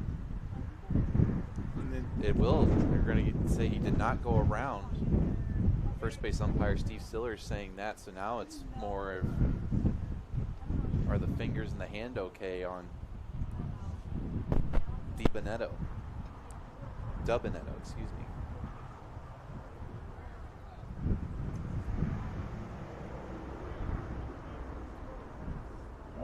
So, first blemish on the scorecard in the 7th inning for Moody, as the lineup will now turn over and Joey Marasca will come to the plate for the 5th time. He struck out in the first, walked in the third, homered in the fourth, walked in the fifth. And there's still checking, make sure that DiBenedetto is going to be okay, as he's still shaking it out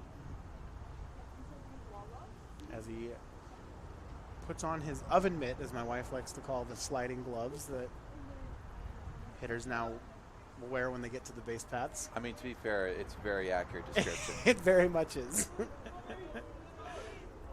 That finger's probably not going to be feeling great tomorrow morning when he wakes up. So Marasco steps into the box. And that one misses up and in for a ball. The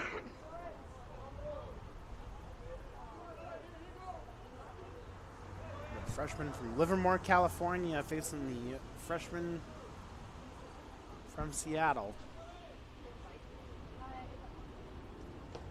There's a fastball in for a called strike, 1-1.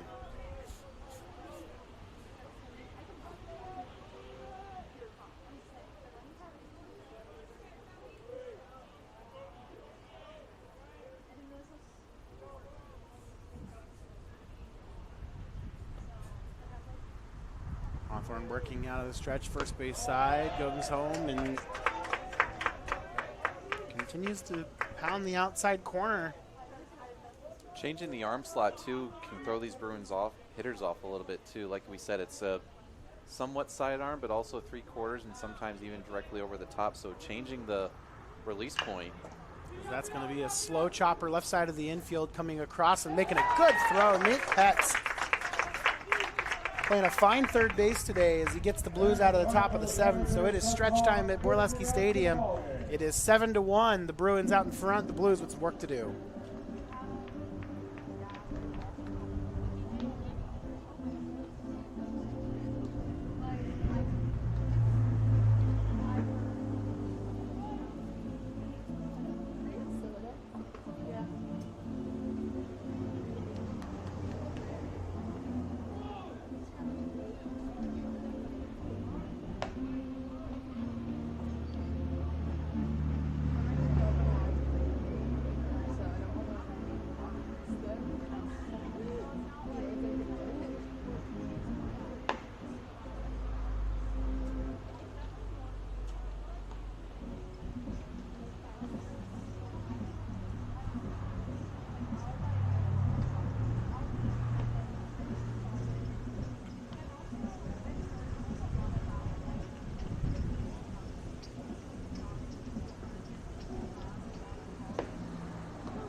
Number 4, and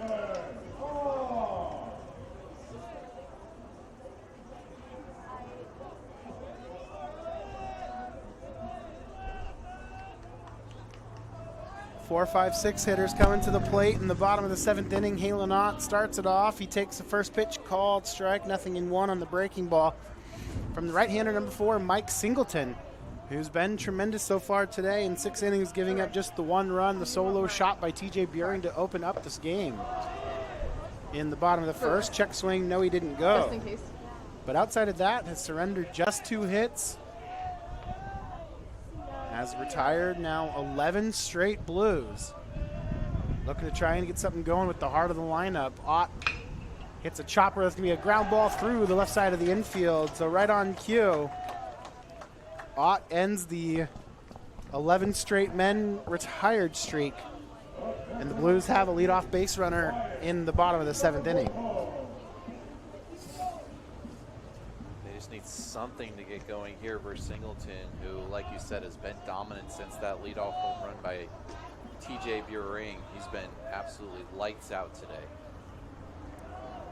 Now the Blues catcher, number 15, Wyatt Miyamoto, will step in. Fastball sliced the opposite way.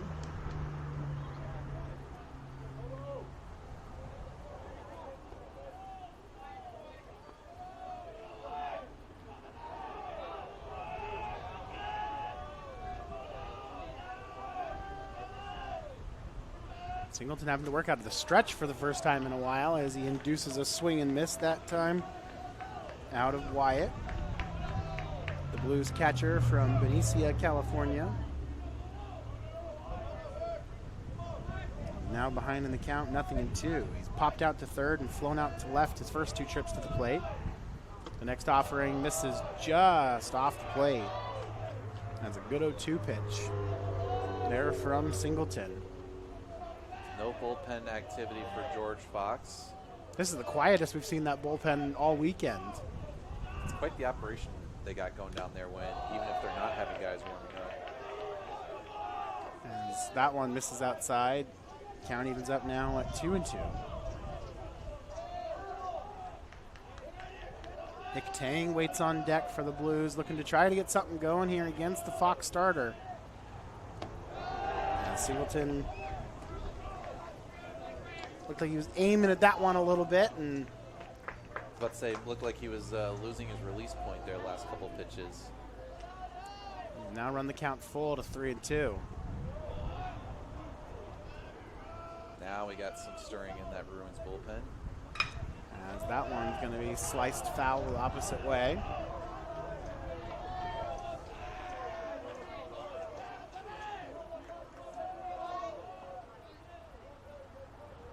So we'll do the 3-2 again.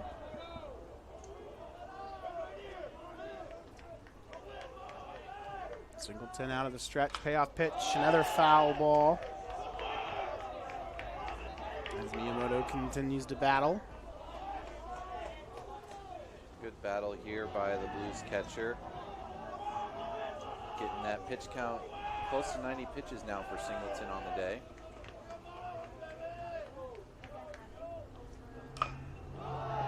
And the catcher continues to battle off the pitches around the zone. And Singleton getting ready to deliver pitch number 9. To Wyatt. And the fastball just off the plate. I don't know that I would have had the fortitude to take that one. But a good eye from the Blues catcher. And he's down to first. It's now runners on first and second, nobody out. And now we're going to get our first mound visit to Singleton from the George Fox pitching coach. Get that arm warming up down the bullpen a little bit more time. Just the first, that was the first walk Singleton's given up so far today. 6 innings right now for him. 4 hits, 1 earned run. Again, that solo home run by TJ Buehring all the way back in the first inning. But other than that, 8 strikeouts, 1 walk. About as good of an outing as you could ask for your Sunday starter here for the Bruins. Yeah, Singleton's really been terrific today. The solo shot to TJ Buehring, the single to Nick Tang, and then also gave up a single to Buehring in the third. And then got on a hot streak where he had sat down the Blues 11 in a row before the bottom of the 7th. And now Halen Ott at second base after his single.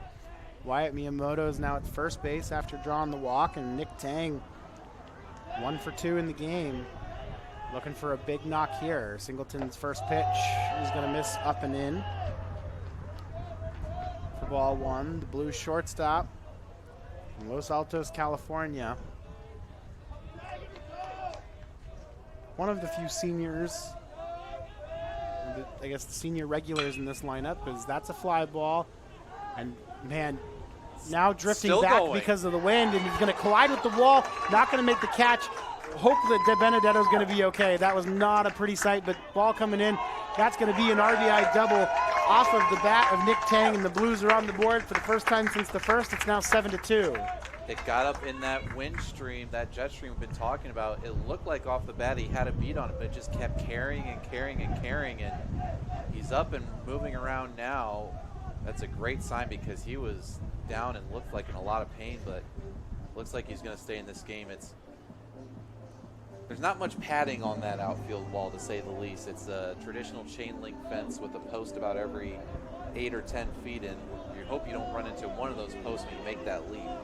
At least the netting gives you some sort of like spring bounce back.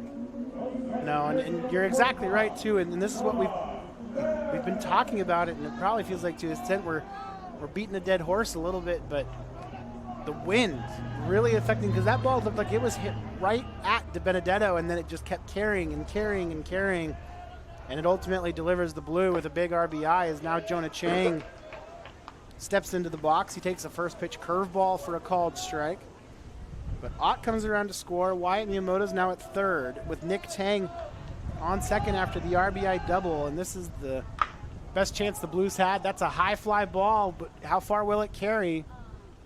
Onto the warning track. Butler will make the catch. The runner from third tagging Miyamoto will score and make it a 7-3 game. Just got underneath that one. Even with the wind out there, didn't have enough to push it out. And Chang brings another one home. Nick Tangs remains at second base. So it's a man at second with one out, and the left fielder, Chris Nobrega, making his way to the plate for the third time, looking to put the ball in play for the first time here today. As he swings and misses at that one, bit out in front, nothing in one. So the Blues bat showing some life with a pair of runs here in the bottom of the seventh, third time through the lineup. As that one misses up and in. Some guys standing around, but no active throwing yet down in that Bruin bullpen. Singleton had kept the pitch count rather low still, as that's a good one on the outer half for a called strike. Had 93 pitches coming into this at bat for the senior right-hander. Yeah, it was just at 75 pitches through his first 6, so this pitch number 19 of the inning, as that one misses outside, and that's a higher total than he's had in any other inning up to this point. Well, we mentioned that Blues hitters just have not been able to get on base by either walk or a hit. He's been nailed so far today. Tang at second. Will take a secondary lead as the pitch comes home, and it's fouled into the George Fox dugout. Did see number 29, Luke Bell, for the Bruins, getting some light warm-up tosses down there in the bullpen. But like you mentioned, kind of just staying loose as needed, as it's still just a 7-3 game here. 2 balls, 2 strikes, man on second. That one misses away. And run the count full of 3-2.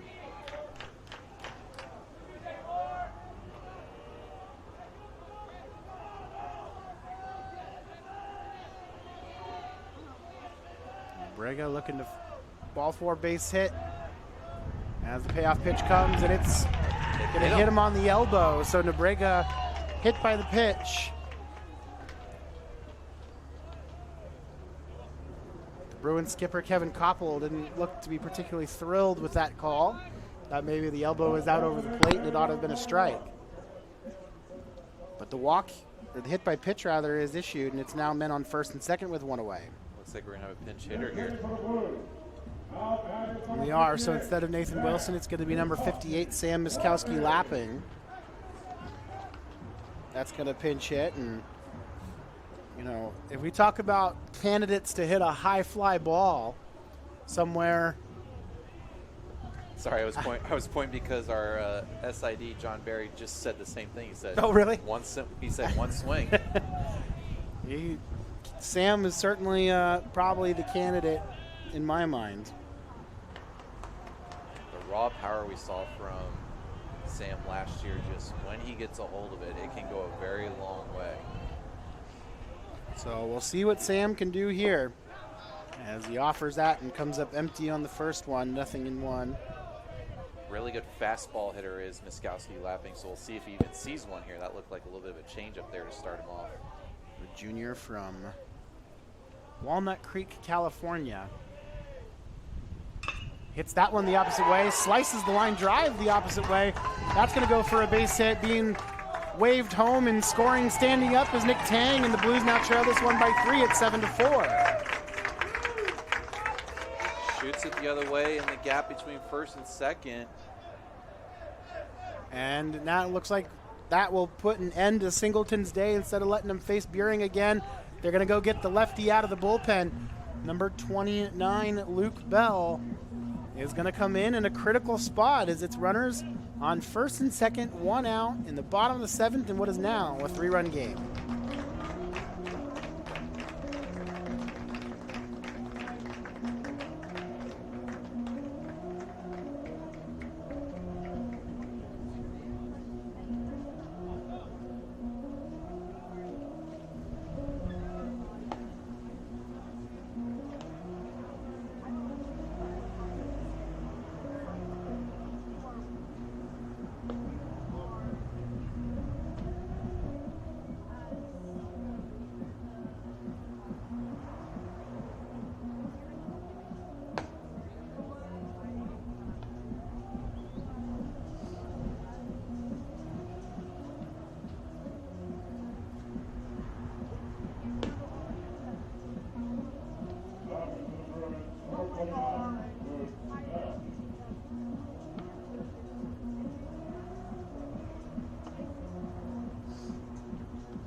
So skipper Kevin Koppel for the Bruins goes into the bullpen, pulls out the lefty. It's number 29, Luke Bell, the freshman from Petaluma, California, for the left-left matchup against the blue center fielder TJ Buring, as the first one misses inside for a ball, 1-0. Whitman's offense showing some life here in the bottom of the 7th as they've scored 3 thus far, have runners on first and second with 1 out. And the top of the lineup at the plate is Buring, rips that one. It's going to be knocked down by the second baseman Fulton. He stays with it and makes a nice play to retire Buring at first, but both men advance. So it's now second and third with 2 away for the third baseman, Nate Petz. Fulton staying with it, didn't panic. Buring is speedy down that first base line, but gets a crucial second out. The runners do move up second and third scoring position, but now 2 away. That's one of those where Fulton, also aided by the fact that he doesn't have as far to go, as the first pitch is going to be lined right at the right fielder Bolingit. So a good job by Luke Bell to come in and strand the 2 men on base. We're through 7 at Borleski Stadium. It's 7-4. The Bruins still out in front.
So we move to the top of the 8th.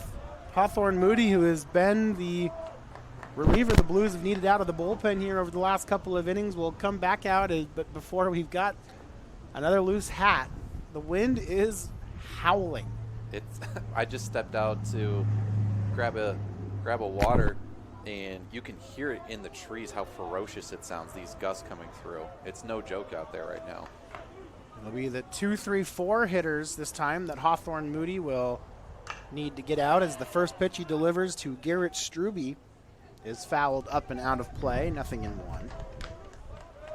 It'll be Struby, Evan Bolingit, and BJ Takashima, the 2-3-4 men in the Bruins lineup, set to face Moody. In the top of the 8th, Whitman scoring 3 runs in the bottom of the 7th to close the gap to 3.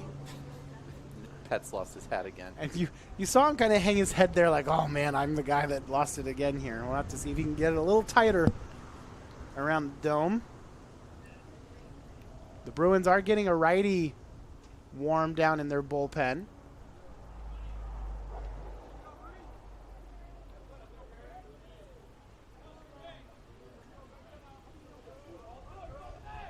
As Struby looking for his first hit here in game number 3 of our 3-game set.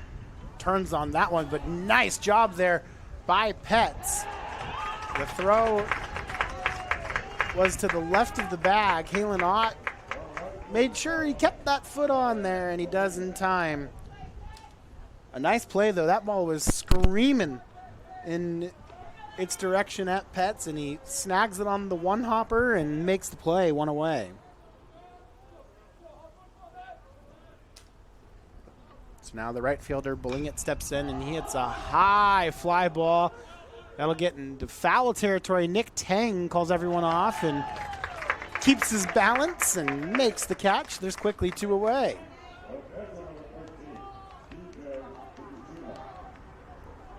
Good job by Tang battling the wind there again. I don't envy any of the fielders on both teams today trying to field anything in the air today.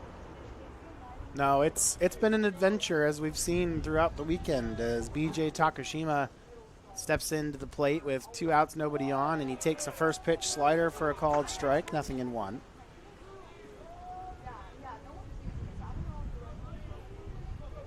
The Blues will have 3, 4, 5 hitters due up in the bottom of the 8th. As Moody's next offering fouled straight back, up and out of play, nothing in 2. The wind seems to be picking up even more. You can hear that, right? Yeah.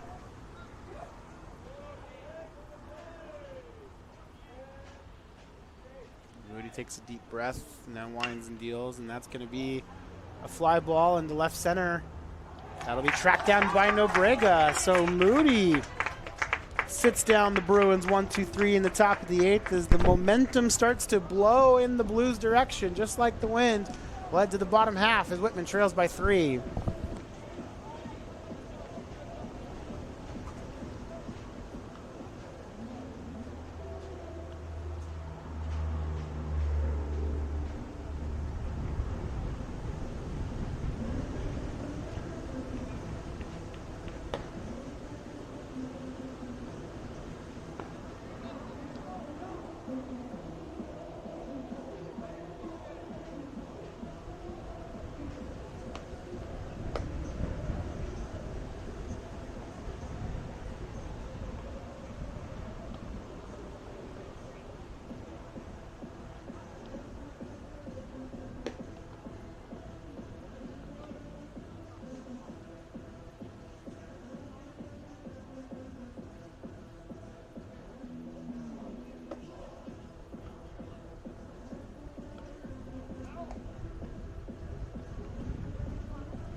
Luke Bell will face Landon Runyon and delivers a first pitch breaking ball for a called strike, 0-1. Runyon, Halen Ott, and Wyatt Miyamoto.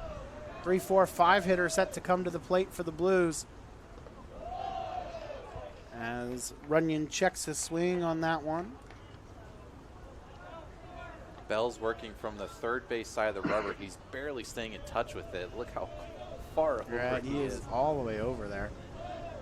As he works out of the windup, kicks and deals, goes back to the breaking ball. It misses high, 2-1. This also might be Bell's last hitter. You alluded to it in between innings with the lefty Runyon up. We'll see if they get a righty out for Ott. That's what my gut tells me is that one misses outside. Now 3 balls and 1 strike to Runyon, looking for his first hit on the day. 0 for 3 thus far.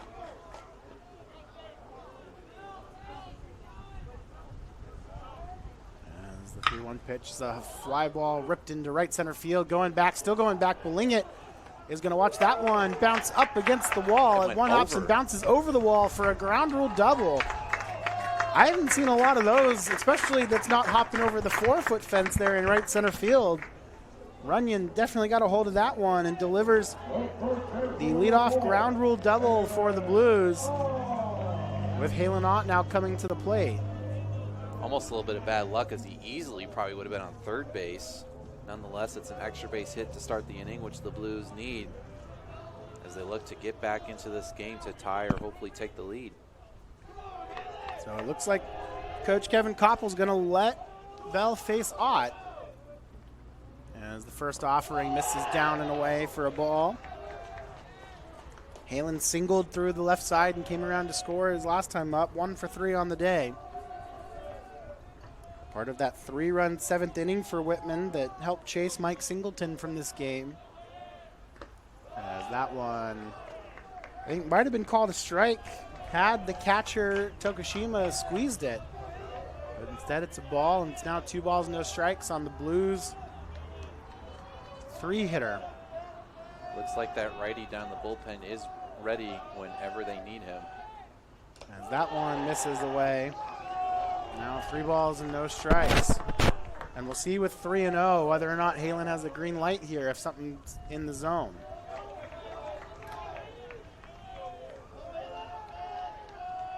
He just moved up in the box, way up in the box. Saw that too. As he watches that one in and misses outside, so it's a 4-pitch walk. And the Blues with first and second, nobody out for Wyatt Miyamoto.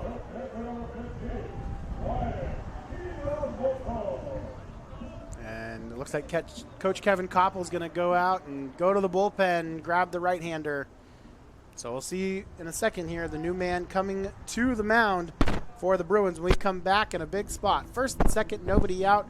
George Fox clinging to a 3-run lead.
So the Bruins do go to the bullpen and pull out a righty. It's the right-hander number 17, Andrew Miller.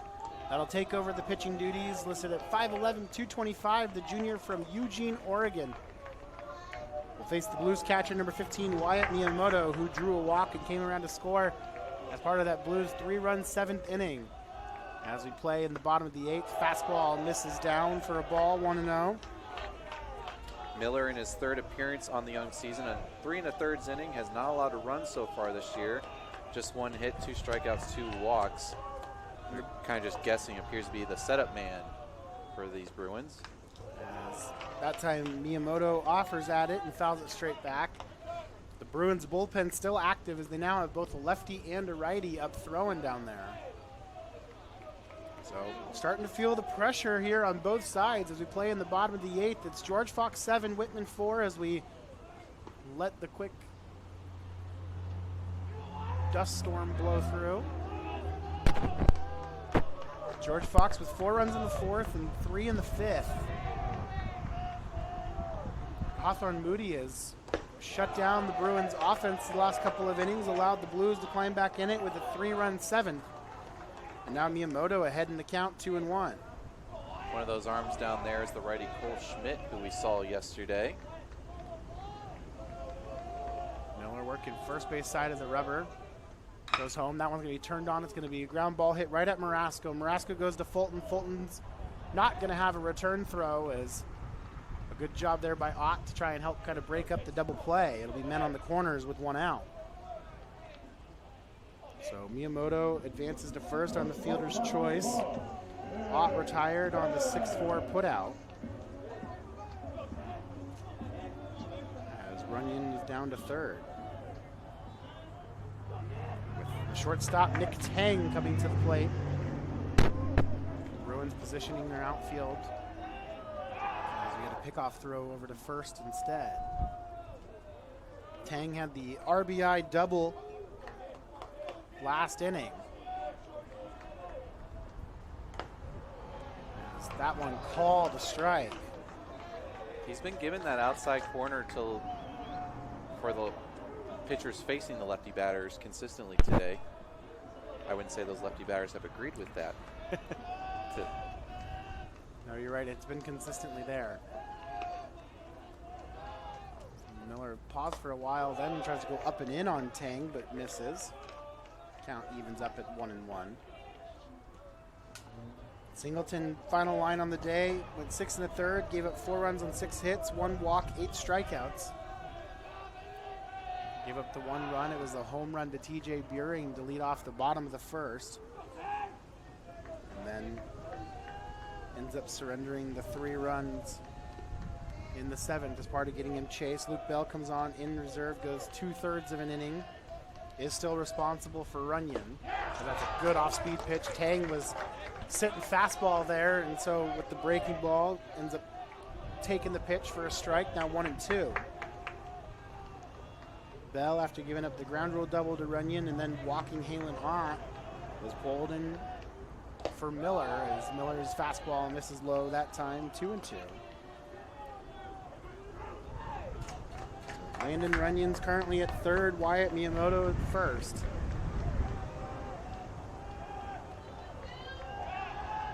And another pickoff over to first base. They do not want Wyatt to have a chance to take second and eliminate the double play possibility.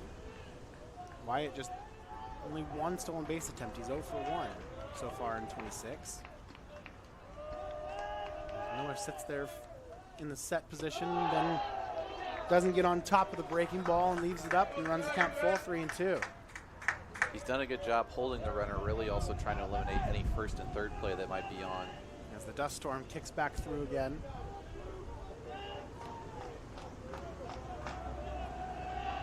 So payoff pitch coming. And Tang does a nice job just to fight that one off. It's on that location was on that borderline of where the strike zone's been for lefty hitters there, so a good job of Tang recognizing that needed to protect there. So we'll do the 3-2 again. And that time Tang chases the fastball up and He knew it there. Just went and chased that one up and out of the zone as Miller did a nice job of elevating.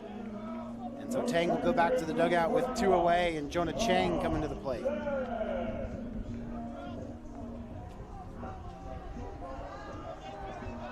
So the Blue second baseman who had the sac fly to bring home a run in the 7th will see if he can do some more damage in the 8th. Fouls off the first pitch that he sees. And this is one of those defining moments here for the sophomore, a chance to really deliver for his team.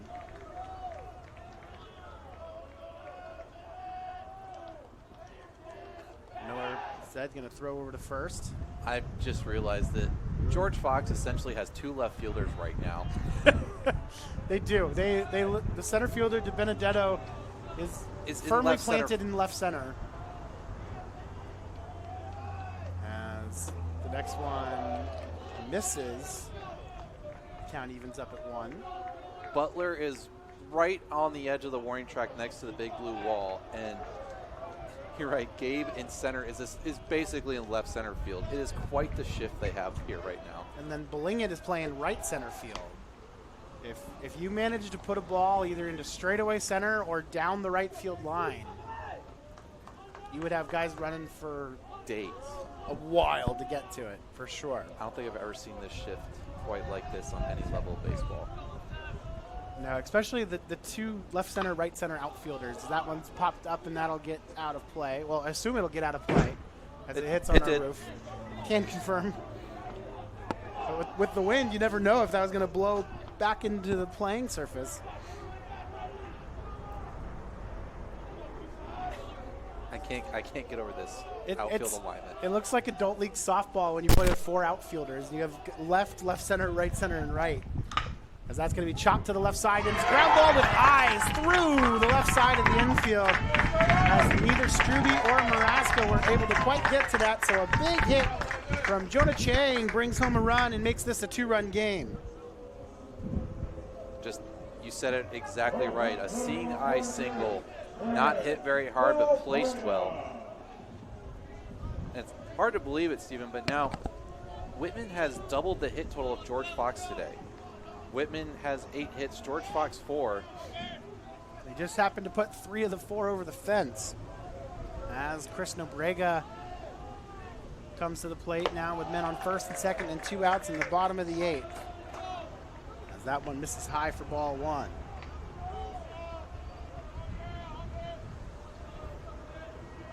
So Luke Bell officially has his line done. 2/3 of an inning, gives up 1 run on 1 hit. As that's a line drive back up the middle. That's going to get down and into that center field, shallow center field where there was nobody. That's going to allow the runner to score from second base, and this is a 1-run ball game. Good clutch hitting there. Back-to-back singles and just putting it where they're not. Good job by Chang to move up to third. Like we said, nobody's in dead center field, so the opportunity to go first to third, now that tying run right 90 feet away. So it's men on the corners with 2 outs in what is now a 7-6 game. And Sam Miskowski Lapping is at the plate, with TJ Buring waiting on deck. First pitch to Sam is a ground ball, backhanded by the pitcher Miller, who then turns and throws. What an unbelievably athletic play there from Miller. And he fielded it and threw it before Sam was about out of the box. That happened so fast. I think he surprised himself that he had it in his glove. It took like a half a second for him to realize it, but what a play. What a way to get out of the inning.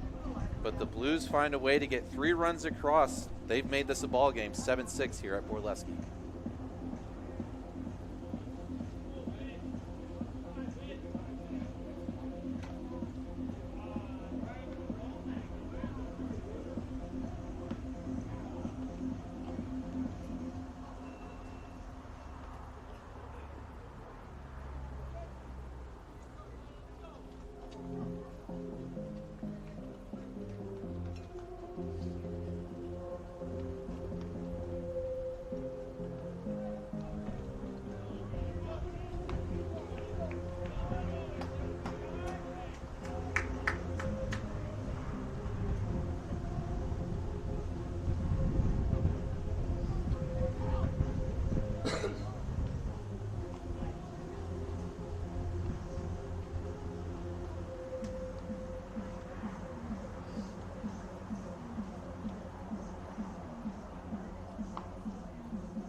off for the Bruins.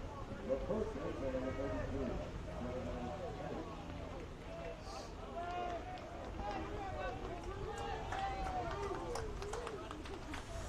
We're in the ninth, and it's a close one. The Blues currently trailing by a score of 7-6 here on Flow College. First pitch fastball just a bit low from Hawthorne Moody, who has been tremendous out of the bullpen and keeping the Blues in this game, giving him a chance to try and mount a comeback here in the latter third of the contest. As Moody's 1-0 offering, that's in for a called strike to Brennan Bates. The first baseman for the Bruins is 0 for 3 on the day. He did get hit by a pitch and scored in the fifth, but otherwise has the hat trick. As Moody's next offering, that one's going to miss up and in, 2-1. After Bates, it'll be Adam Fulton and then Austin Stallwick, the designated hitter. It's 5, 6, 7 hitters in the lineup to face Hawthorne. As that's a high fly ball that got turned on but foul. It's halfway up the trees in foul territory in the field. So it'll even the count up now at 2-2.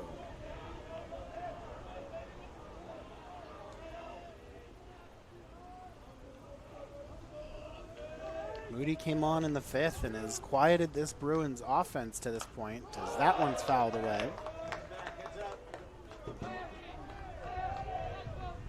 Like we said last inning, George Fox only 4 hits on the day. 3 of those were of the home run variety, as that one misses and count runs full. And then there are other runs coming when Whitman pitcher is unable to find the zone. Wild pitches, walks, and hit by batters, allowing 3 runners to cross without a hit in that 5th inning. Payoff pitch from Moody coming, swing and a miss. So Moody gets the strikeout there with Brennan Bates, who wears the sombrero on the day. And there's now 1 away in the top of the ninth. It'll bring up second baseman number 40, Adam Fulton. Been on base 3 times, reached on an error in the second, walked in the 4th and the 5th, scored both times, and then popped out in the 6th. He hits a first pitch chopper. That's going to be knocked down by Petz, but it got out of the glove on the infield single, as the speedy Fulton has been a problem trying to retire anyway. Not sure that on the slow chopper. It was going to be a tough play either way. Petch just didn't grab it when he leaped for it. Didn't close in his glove. So it would have been a tough play for Nate at third, so it goes an infield single. Now Austin Stallwick steps in and watches the first pitch called a strike. Bottom of the 9th inning is going to see TJ Buring, Nate Petz, and Landon Runyon, the top 3 hitters in the Whitman lineup, coming to the plate. And then if they get to the 4th one, it'll be Halen Ott. Pick off over to first, nothing doing.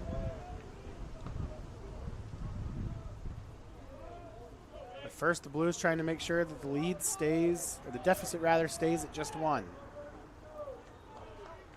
As Moody works first base side of the rubber out of the stretch. He goes home, and that one's fouled away.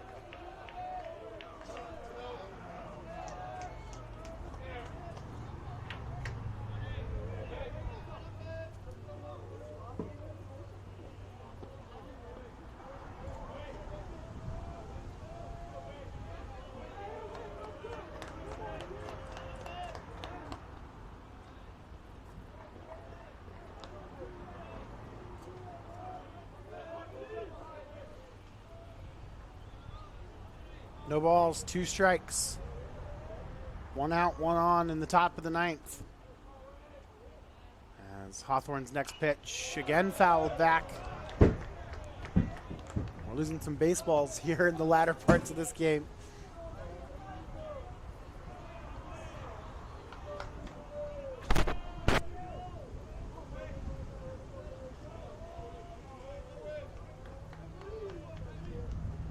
We'll do it again. As that time the 0-2 misses up and away. Bit of a waste pitch there. Now 1-2.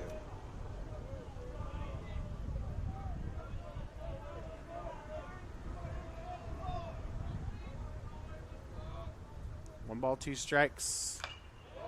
Fouled up and out of play. Stallwick hit by a pitch in the second, then a line out in the fourth, flied out in the fifth, and then grounded out to short in the seventh. Left fielder Andre Butler waiting on deck.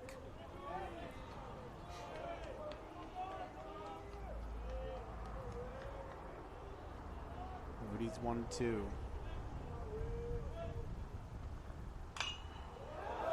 Another foul ball. Well, this one came back. We at least got that one back. We got this one back. Highway 12, which cuts through Walla Walla, runs directly behind this press box. And we've lost several throughout the years, to say the least. As that one misses upstairs, now 2-2.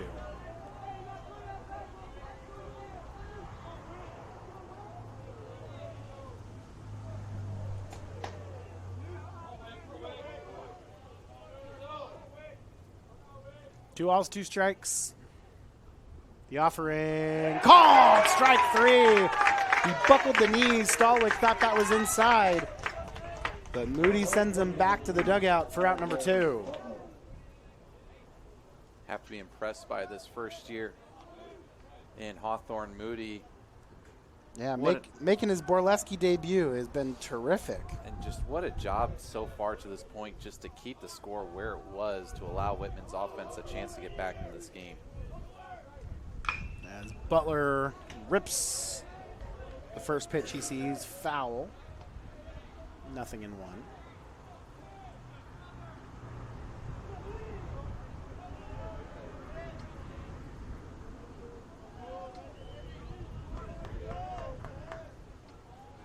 Hawthorne Moody has allowed Whitman to crawl back in.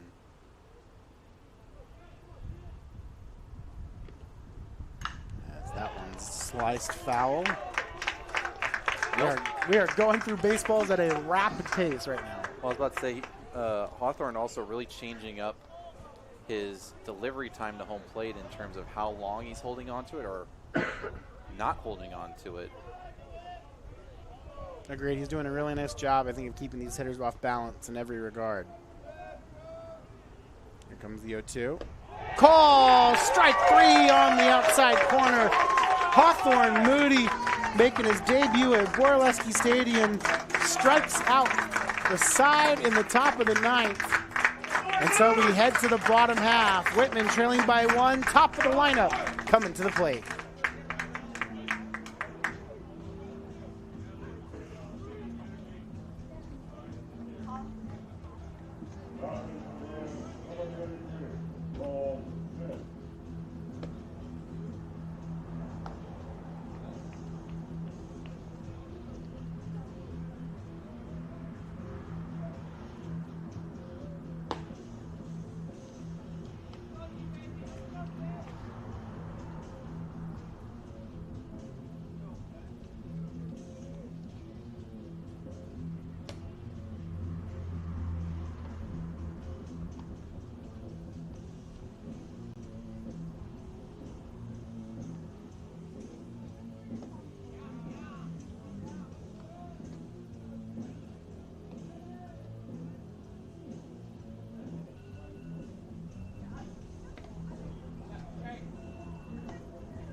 So TJ Buehring is going to lead it off in the bottom of the 9th against the right-hander Cole Schmidt, trying to earn his second save in as many games. First pitch strike.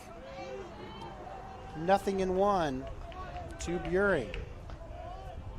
Got a defensive change as well, as that one's rocketed back up the middle. TJ Buehring gets on with the leadoff single. So the tying run is now on base as the Blues third baseman number 16, Nate Petz, will come to the plate. You mentioned, so we do have a defensive replacement. So now out in left for the Bruins is number 16, Jason Ahoy. Everybody else seems to be exactly where they were otherwise.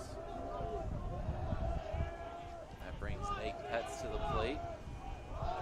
Nate bunts up the first baseline, but foul. Looking to get TJ over to second for that middle of the order to come up to drive him in or walk this off.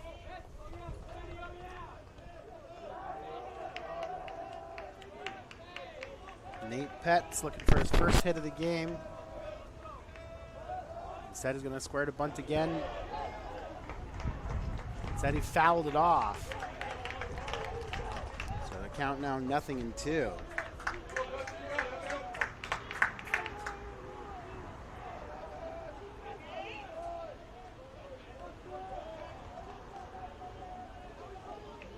So Nate going to be swinging away here, trying to find a way to get TJ over. And he's going to do that successfully with a base hit into left field. Bobbled in left field by bobbled in left field. Love it. Third base coach. Chavi got him running from the beginning, so it'll be a single into left and then an error on the defensive replacement, Ahoy. That puts the Blues with runners on second and third, nobody out, and Landon Runyon at the plate.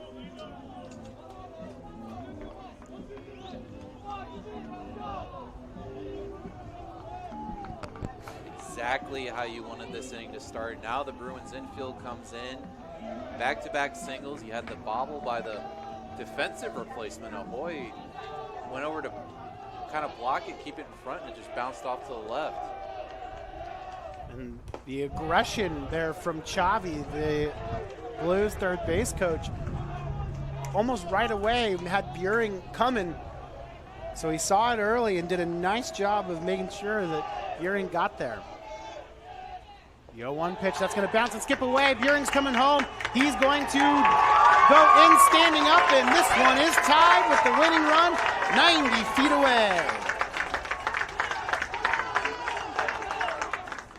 Well, just the worst possible start to this inning for the Bruins, and now all of a sudden, like you said, winning run 90 feet away. And when this game, Cody, was sitting at 7-1 in the fifth, this didn't even feel possible the way that things have been going. As that fastball misses up and in, now 2-1. No, we were saying it.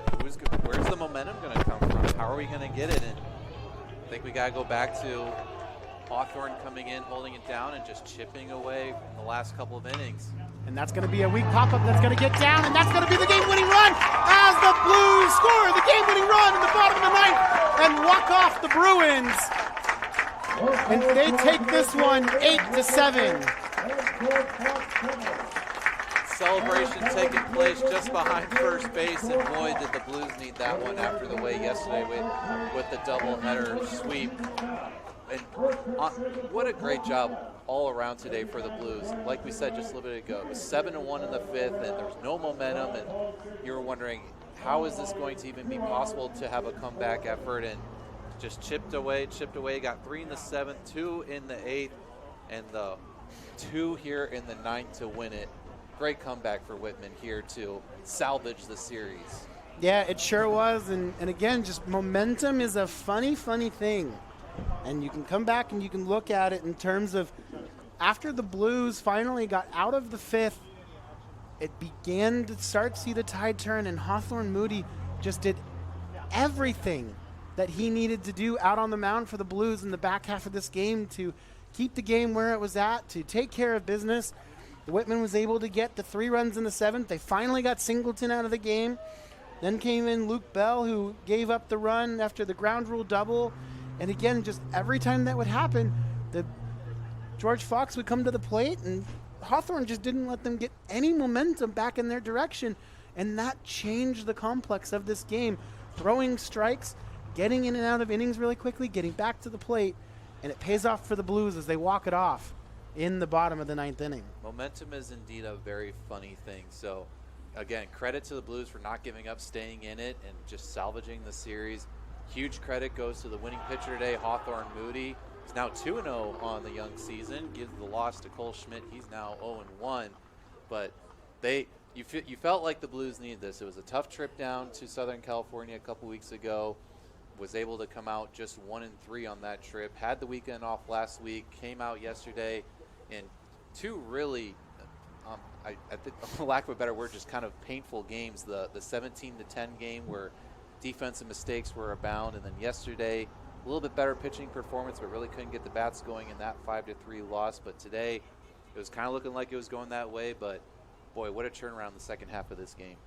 It sure was. And so, Cody, we're gonna talk about it some more too on the Diamond Report this week as we recap this weekend as well as preview the upcoming series next weekend here at Borleski Stadium as the Blues will be taking on the University of Puget Sound Loggers. We've got double headers on tap both days, 2 games Saturday and 2 games Sunday right here on Flow College. But until then, again, make sure you keep up with Whitman Athletics. You can get all of the up-to-date information on whitmanblues.com, including current team schedules, student-athlete features, and you can also follow Whitman Athletics on X, Instagram, Facebook, and YouTube. YouTube being one of those places that you will be able to find the Diamond Report as we will be talking about this series as well as previewing the next one, getting you ready at all times for Whitman baseball. But until then, that's going to do it for us here at Borleski Stadium. The final score as the Blues walk it off, Cody. It is Whitman 8, George Fox 7. Until then, everybody have a great night. Until next time, go Blues.